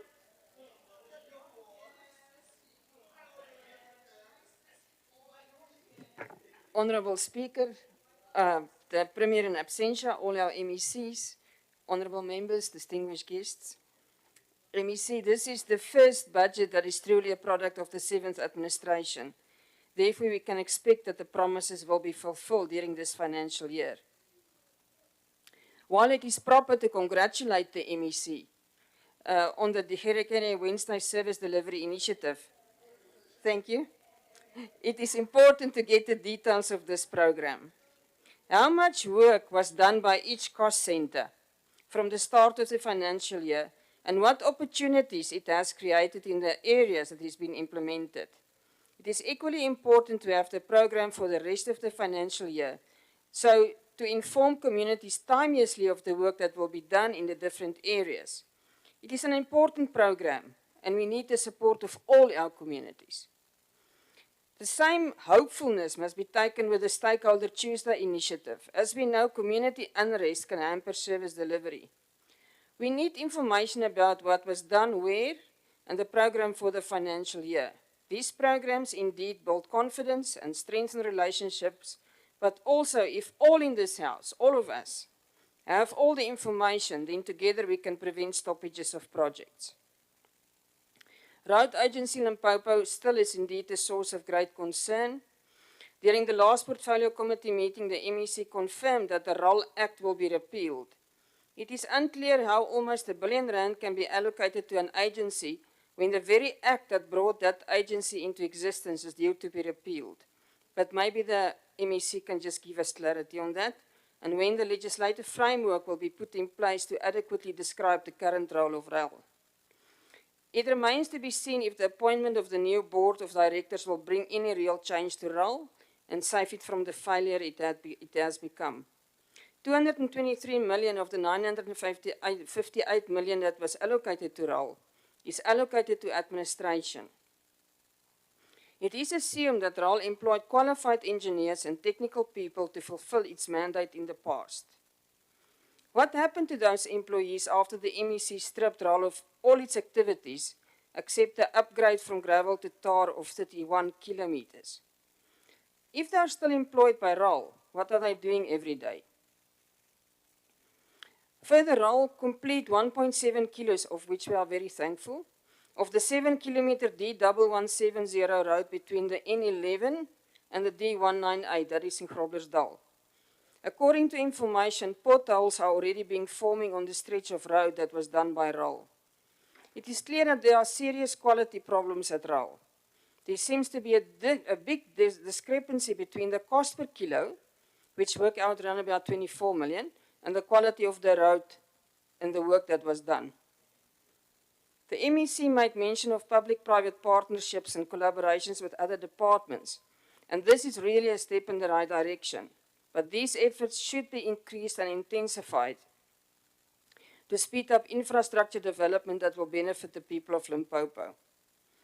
Speaker, stabilizing the department's infrastructure directors to ensure that they fulfill their mandate to implement infrastructure on behalf of all departments, including education and health, is a positive step. The question is, the APP make it clear that here are no planned targets for the Department of Health in the 2025-26 financial year.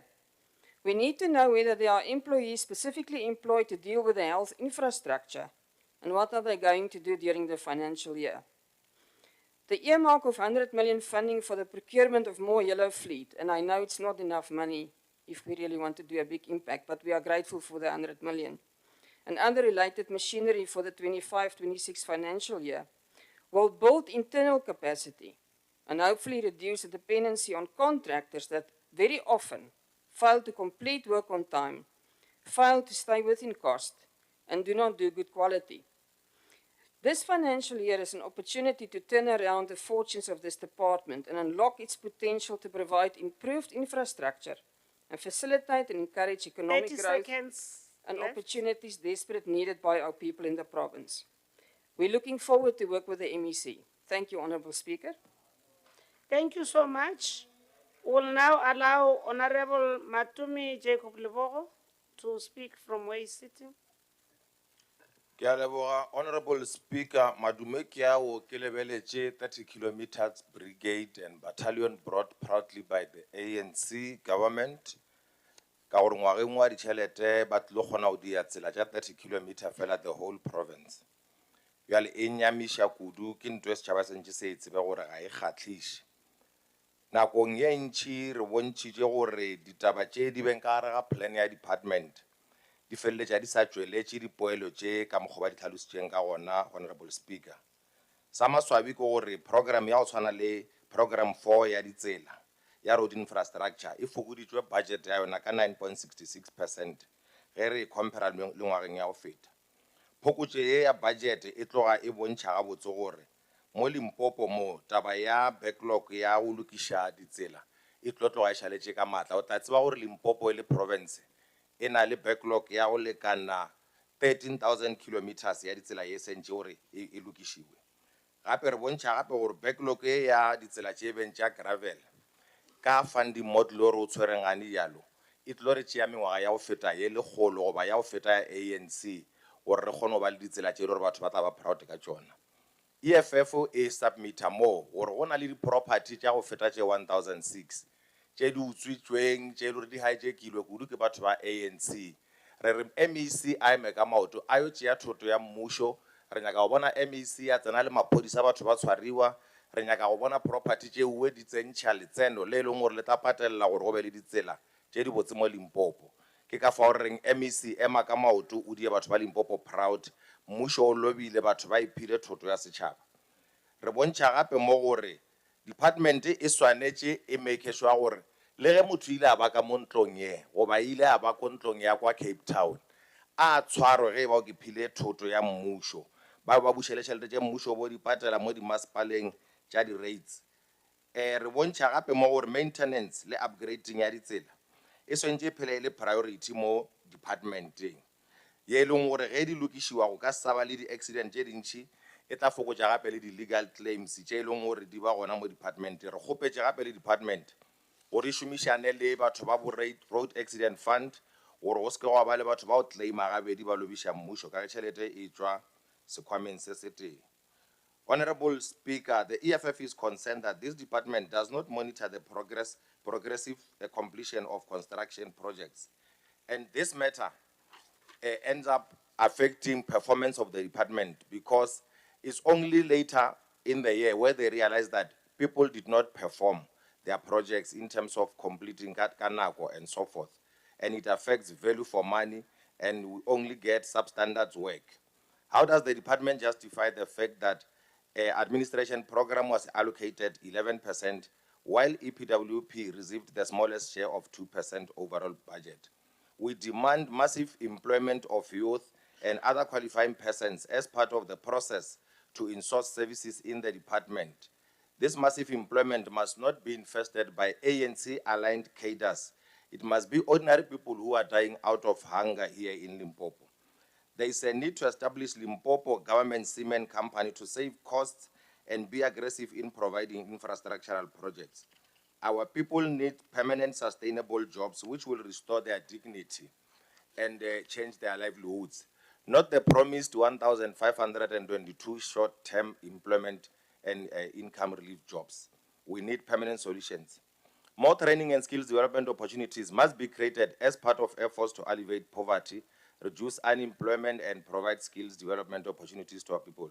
The EFF is concerned that the department does not assess whether road upgrades are improving connectivity, safety, and economic access in rural and undeserved areas, in line with the department's objective of delivering sustainable infrastructure. There must be clear indicators of how EPWP beneficiaries are being recruited, not concealed as a process of other reasons. The EPWP jobs opportunities must be spread equally or evenly across all 5 districts of our province for the benefit of deserving persons, not only ANC-aligned people.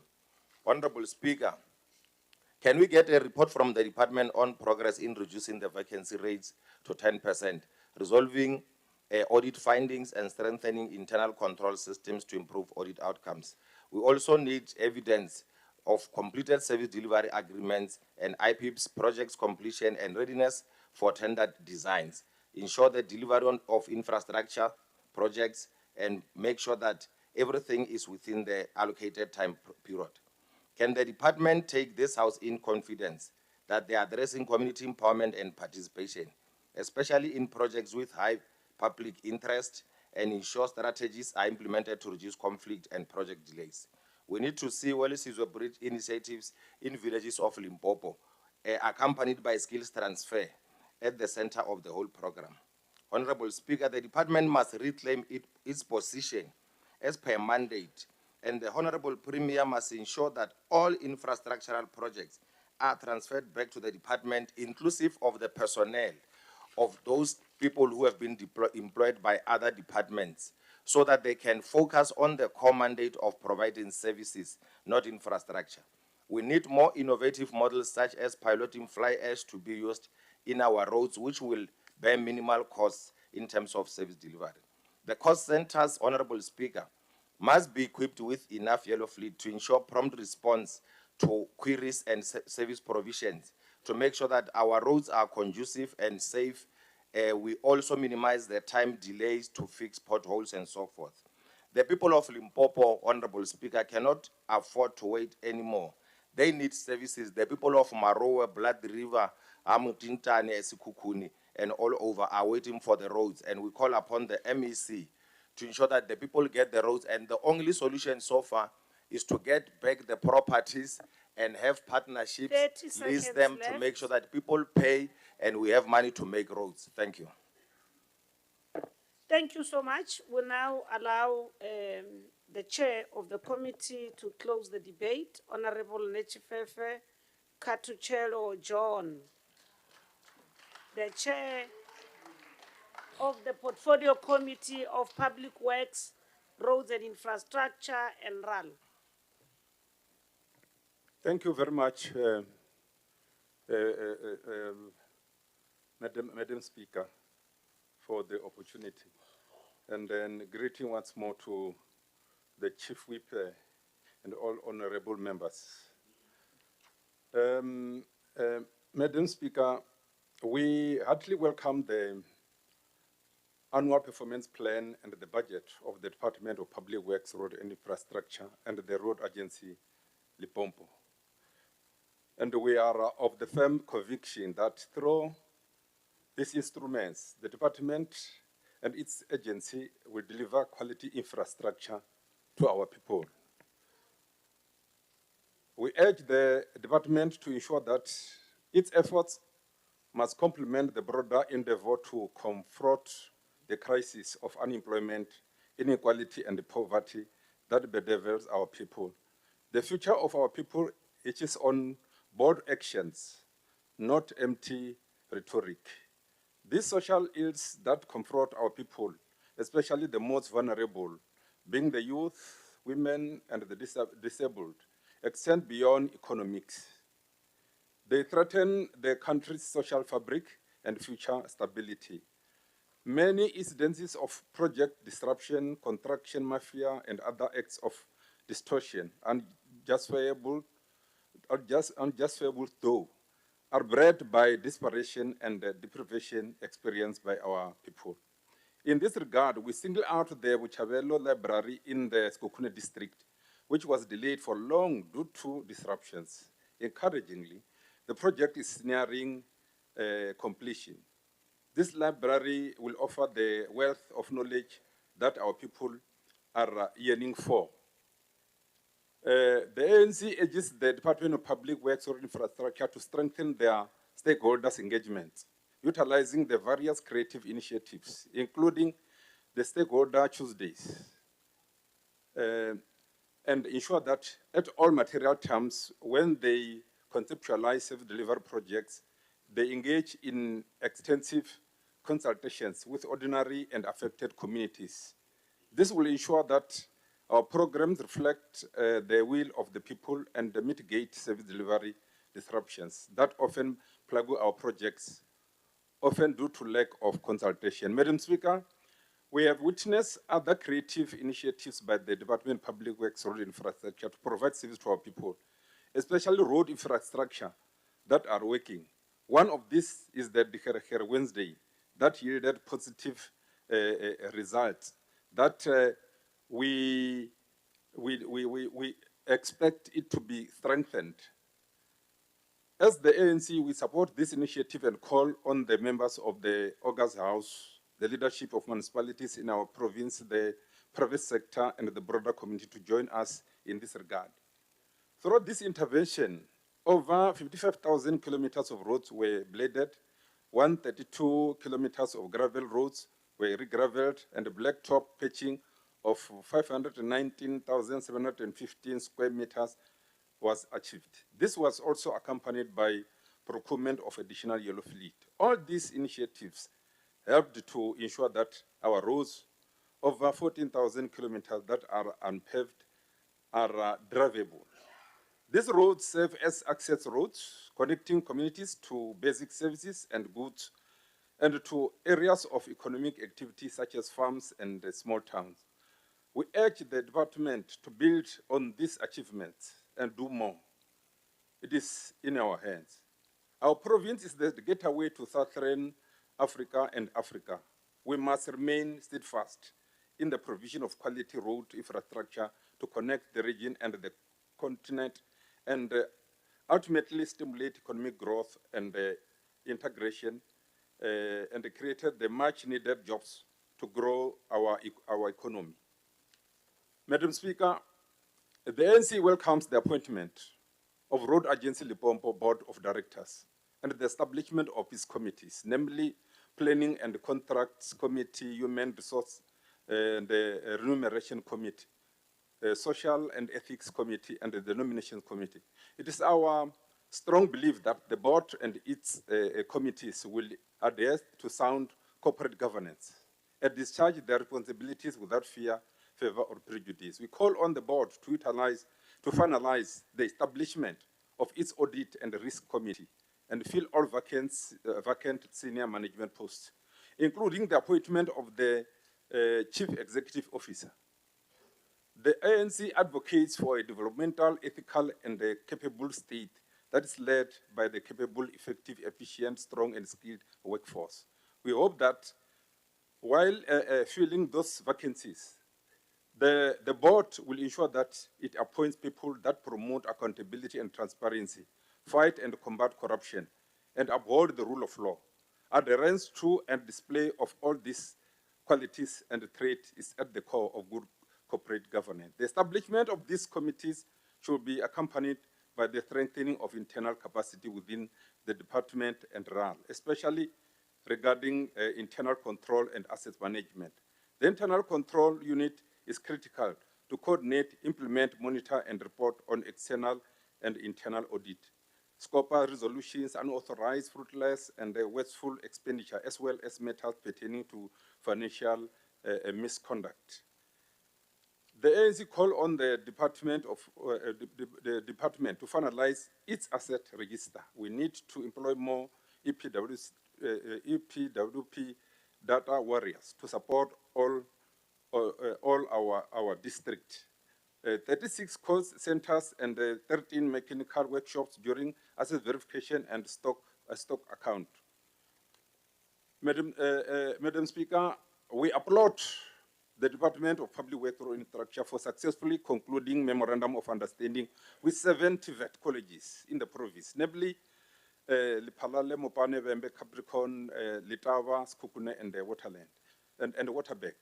Through this, the department will avail its mechanical, building, and maintenance workshops for students requiring experiential training in engineering, building, and artisan works. These are the students that will qualify for employment in many of our course centers and mechanical workshops after completion of their studies.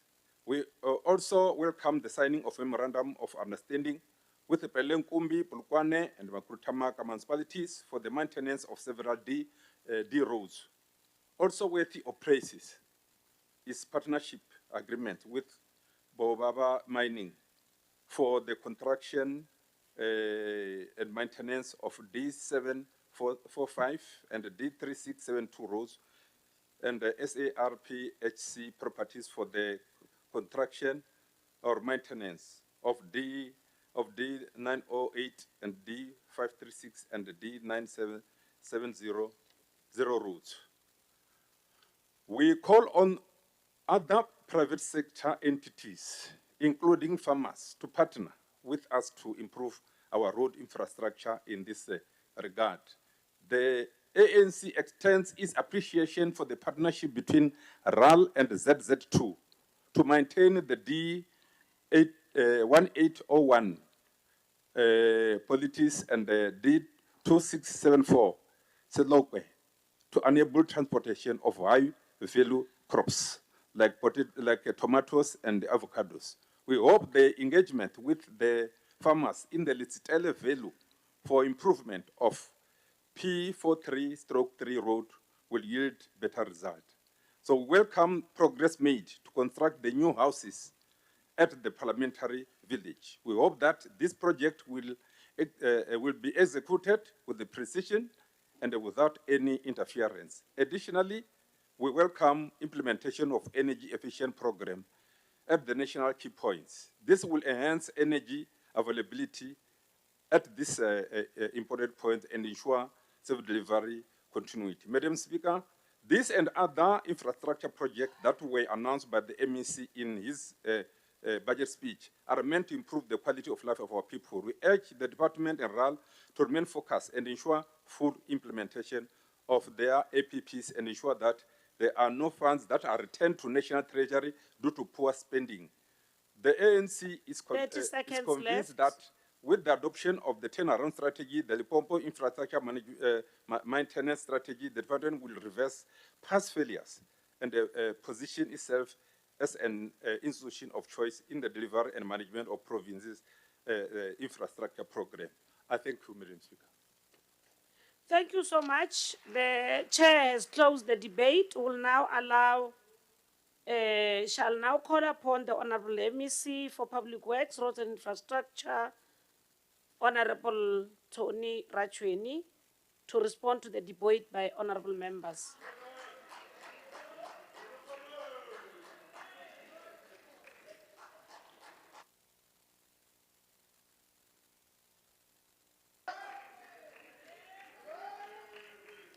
Dilo di change.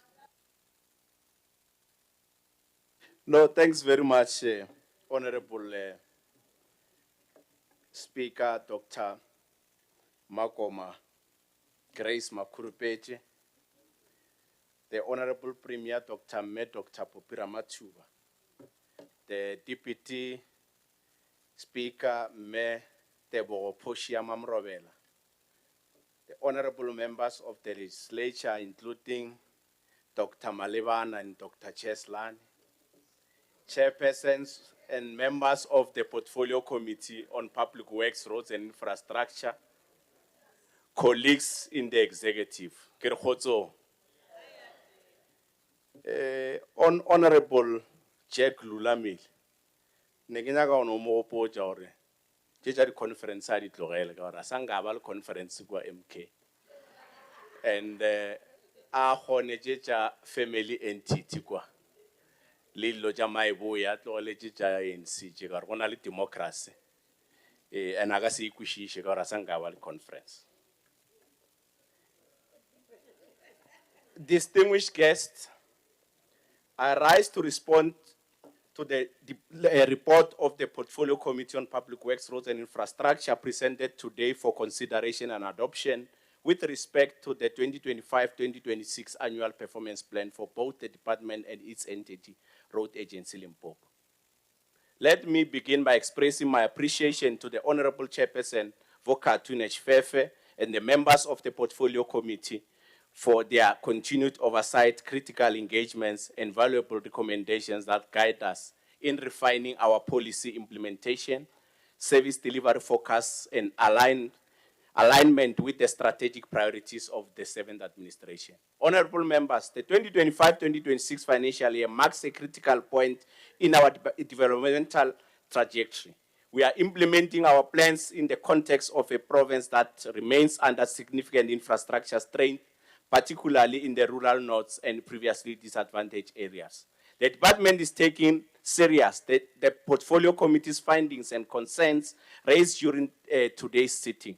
In particular, the emphasis placed on the pace and quality of roads maintenance, as well as how we are dealing with the properties of the department. We acknowledge that these are not merely administrative issues. They have real consequences for the people of Limpopo who depend daily on safe, reliable, and accessible roads and infrastructure, as well as access to general infrastructure delivery.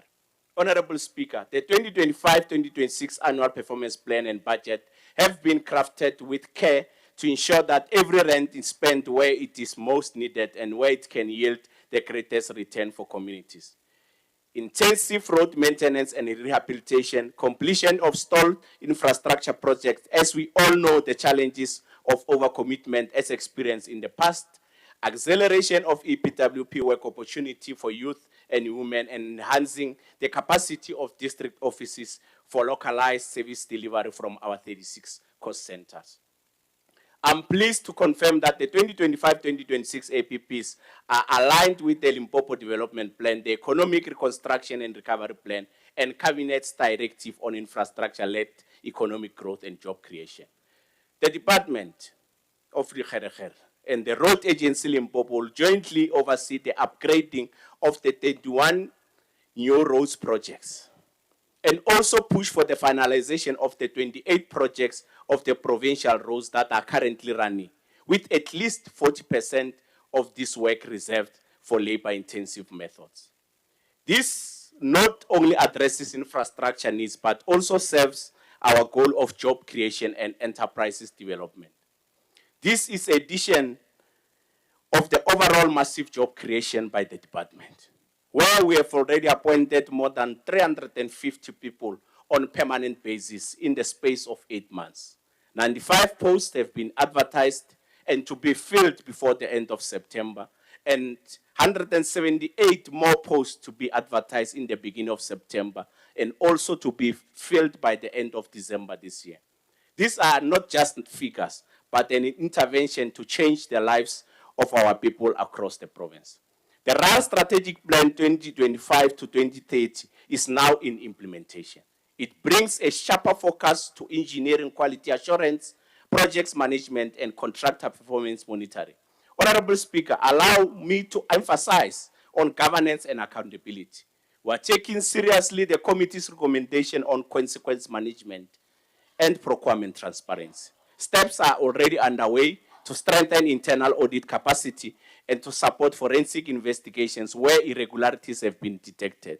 I also want to commit today that we will keep the portfolio committee updated on the outcomes of these investigations. On community engagements and stakeholder collaboration, we have already talked about our stakeholder Tuesday engagement session, the Likgeregere Wednesday, Visa Tunduya Muvuso, and Operation Zoa Mushumi. We further managed to restore confidence on the private sector, mines in particular. My honorable on the left wanted an update on Likgeregere, and update is as follows. We bladed 55,000 of planned 44,000 kilometers. We have re-gravelled 132 kilometers of the 45 kilometers planned. We have actually overachieved. Honorable Chair Neshifefe has already touched on the 519 square meters of the pothole patching. Operation Tibamikoti, here we also exited 322,000 square meters. On Welisizwe, we have completed 4 bridges in Waterberg, and we will soon going to start with construction of the remaining 11 bridges. In further reshaping of RAL, we have started a process of repealing the RAL Act, which allow us to put in place proper monitoring mechanism and ensure that there is full accountability. We want to reverse a situation where the entity acts as an independent body. On yellow fleet, Honorable Lebogo, be rest assured we have already started procuring yellow fleet, and in this financial year we are buying an additional fleet amounting to 100 million. Honorable members, it is not enough to build roads and structures. We must ensure that what we build is wanted, useful, and sustainable. Our infrastructure must reflect not only compliance with national norms, but also the lived priorities of communities. In closing, Honorable Speaker, the department accepts the report of the portfolio committee and recommends itself to full implementation of the APPs and the performance targets set out in that APP. We take seriously the responsibility placed on us to translate budgets into delivery and plans into results. Let us remind ourselves that infrastructure is not simply about roads and buildings. It is about enabling dignity, access, mobility, and economic opportunity. It is about building a province that works for all. As we also appreciate the guidance and oversight provided by this House and look forward to your continued support as we are continuing in this financial year with determination and resolve. Before ke fetša ke leboge Whipari, as led by Chief Whip and the Deputy Chief Whip, ke re ke a leboga kgotsa Modimo e be le lena. Thanks very much. Thank you so much. It's like you knew that at some point I will say time up. And you finished before I can even consider that. Honorable members, can we come back to the House? We are now at item 8. In terms of item 8 is the response to parliamentary questions. The following parliamentary questions for written reply have been responded to, and the response are published on the ATC dated Monday, 7 July 2025. 8.1, question 4, 13, 15, 16, 17, 18, 33, 43, 44, 45, 2025, for written reply by MEC of Agriculture and Rural Development. Item 8.2, question 46 of 2025, for written reply by MEC for Treasury. 8.3, question 37, 38, 49, 50, 51, 52, 2025, for written reply by MEC for Health. 8.4, question 6, 13, and 42, 2025, for written reply were responded to by MEC for Social Development. They are published in the ATC as indicated. Item 9, NCOP business. 9.1, will request the Chief Whip to come closer, as he will be dealing with both 9.1, 9.2, 9.3. 9.1, motion for the ratification of conferral of final voting mandate to the NCOP. Honorable Chief Whip.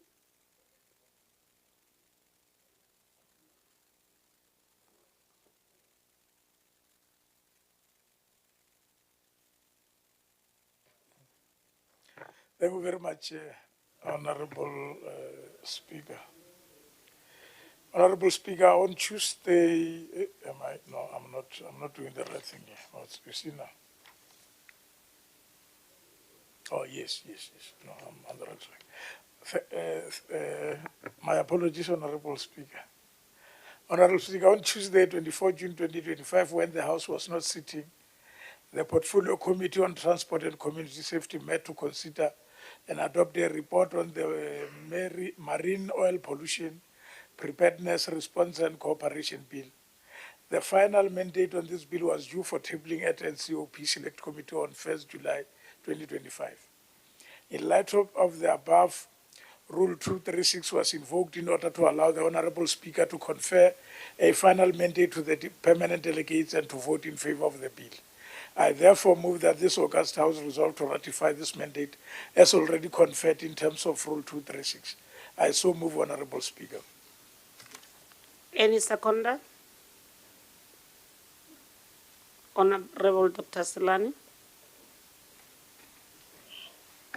Thank you, Honorable Dr. Makurupech. Wabana na elena Dr. Selani, kiemi mo kitlo supporta se sengwe le se sengwe se bolelago get the Honorable Chief Whip of the majority party in the legislature. Ke a leboga.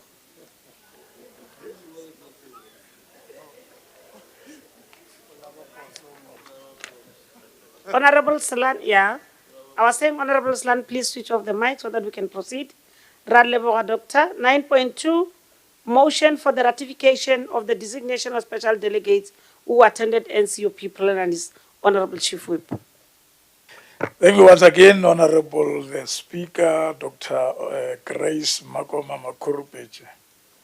Honorable Speaker, Rule 226, Sub-Rule 3 of the Standing Rules and Orders of the House, read together with Section 61, Subsection 4 of the Constitution of the Republic of South Africa, provide for the designation and appointment of special delegates when the House is not sitting. In line with this provision, the following honorable members were appointed to attend the below listed virtual and COP plenaries when the House was not sitting. 1, to consider the following policy debate on budget vote 17 for higher education, 1st July 2025, Honorable N.C. Rakwale, Honorable G.D. Machomane, Honorable V.W. Maringa. 2, to consider the following policy debate on budget vote 3 for cooperative governance, 2nd July 2025, Honorable M.C. Sipur, Honorable K.G. Nechifefe, Honorable M.A. Machoman. To consider the following budget debate on budget vote 5 for Home Affairs and policy debate on budget vote 40 for transport, 3rd July 2025, Honorable S.M. Mate, Honorable K. Libya, Honorable D.A. Nankuda. Honorable Speaker, I hereby move that this August House resolve to ratify the appointments of the above-mentioned special delegates in line with the above-mentioned provisions. I move accordingly, Honorable Speaker. Thank you so much. Can I get a seconder from the House? Any seconder, honorable members? Honorable Siopela. Thank you, Speaker. I rise to second the motion as presented by the Chief Whip. Thanks very much, Honorable Siopela, for seconding the motion. We now proceed to item 9.3. Motion for the appointment of special delegates to attend NCOP plenaries. Honorable Chief Whip.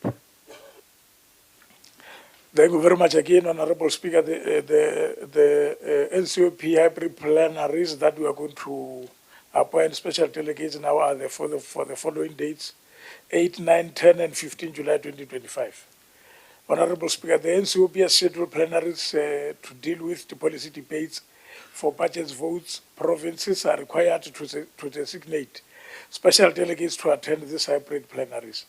In terms of Rule 226, Sub-Rule 1, I therefore propose that this House designate the following members as special delegates to attend NCOP plenaries virtually.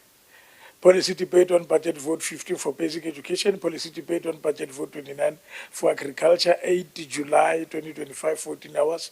Honorable N.C. Rakwale, Honorable D.A. Nankuda. Policy debate on budget vote 10 for electricity and energy. Policy debate on budget vote 33, human settlements, 9 July 2025, 14 hours. Honorable M.A. Mukaba, Honorable M.C. Sipuru. Policy debate on budget vote 42 for land reform and rural development. Policy debate on budget vote 41 for water and sanitation, 10 July 2025, 14 hours. Honorable V.W. Maringa, Honorable M.C. Sipuru. Policy debate on budget vote 2 for Parliament. Policy debate on budget vote 37, 15 July 2025, 14 hours. Honorable F.P. Mdaga, Honorable M.C. Mohale, Honorable D.A. Nankuda. I so move, Honorable Speaker. Thank you so much. Can we get a seconder? Honorable Mantata Mahasela. Thank you, Honorable Speaker. Dr. Grace Makurupeche. I rise to second the Chief Whip. I thank you. Thank you so much, honorable members. Item 10, announcements. Deputy Chair of Chess, Honorable Asani Pitangoveni. Thank you very much. The Speaker, Dr. Makoma Makurupeche, the Deputy Speaker, Honorable Tebogo Mamarobela, the Chief Whip, and the Deputy Chief Whip, members of the Wipari, the Leader of Government Business, Honorable Rogers Baskop, Makamu, honorable members. Honorable Ledwaba, I and it reminded me of an African adage that eat when the meal is ready, speak when the time is ripe. I'm sure you will understand. I rise to make the following announcement, Honorable Speaker, that the next sitting of the legislature will be on the 10th of July 2025 here in the Wahomo Legislative Chamber, 10 o'clock. 2, that there will be a speakers forum on the 11th of July 2025 at Bolivia Lodge, 10 o'clock. And lastly, lunch will be served at committee's boardroom. The food is ready, Honorable Leader. Thank you so much, Honorable Ngoveni, for the announcements. In terms of the Speakers Forum, there are specific committees and chairpersons that have been invited. We hope they will be reminded accordingly so that they are able to attend that. Without wasting time, we are now at item 11. The House stands adjourned to Thursday, the 10th July 2025 at 10 o'clock in this Lewahomu Legislative Chamber. The House stands adjourned. Thank you.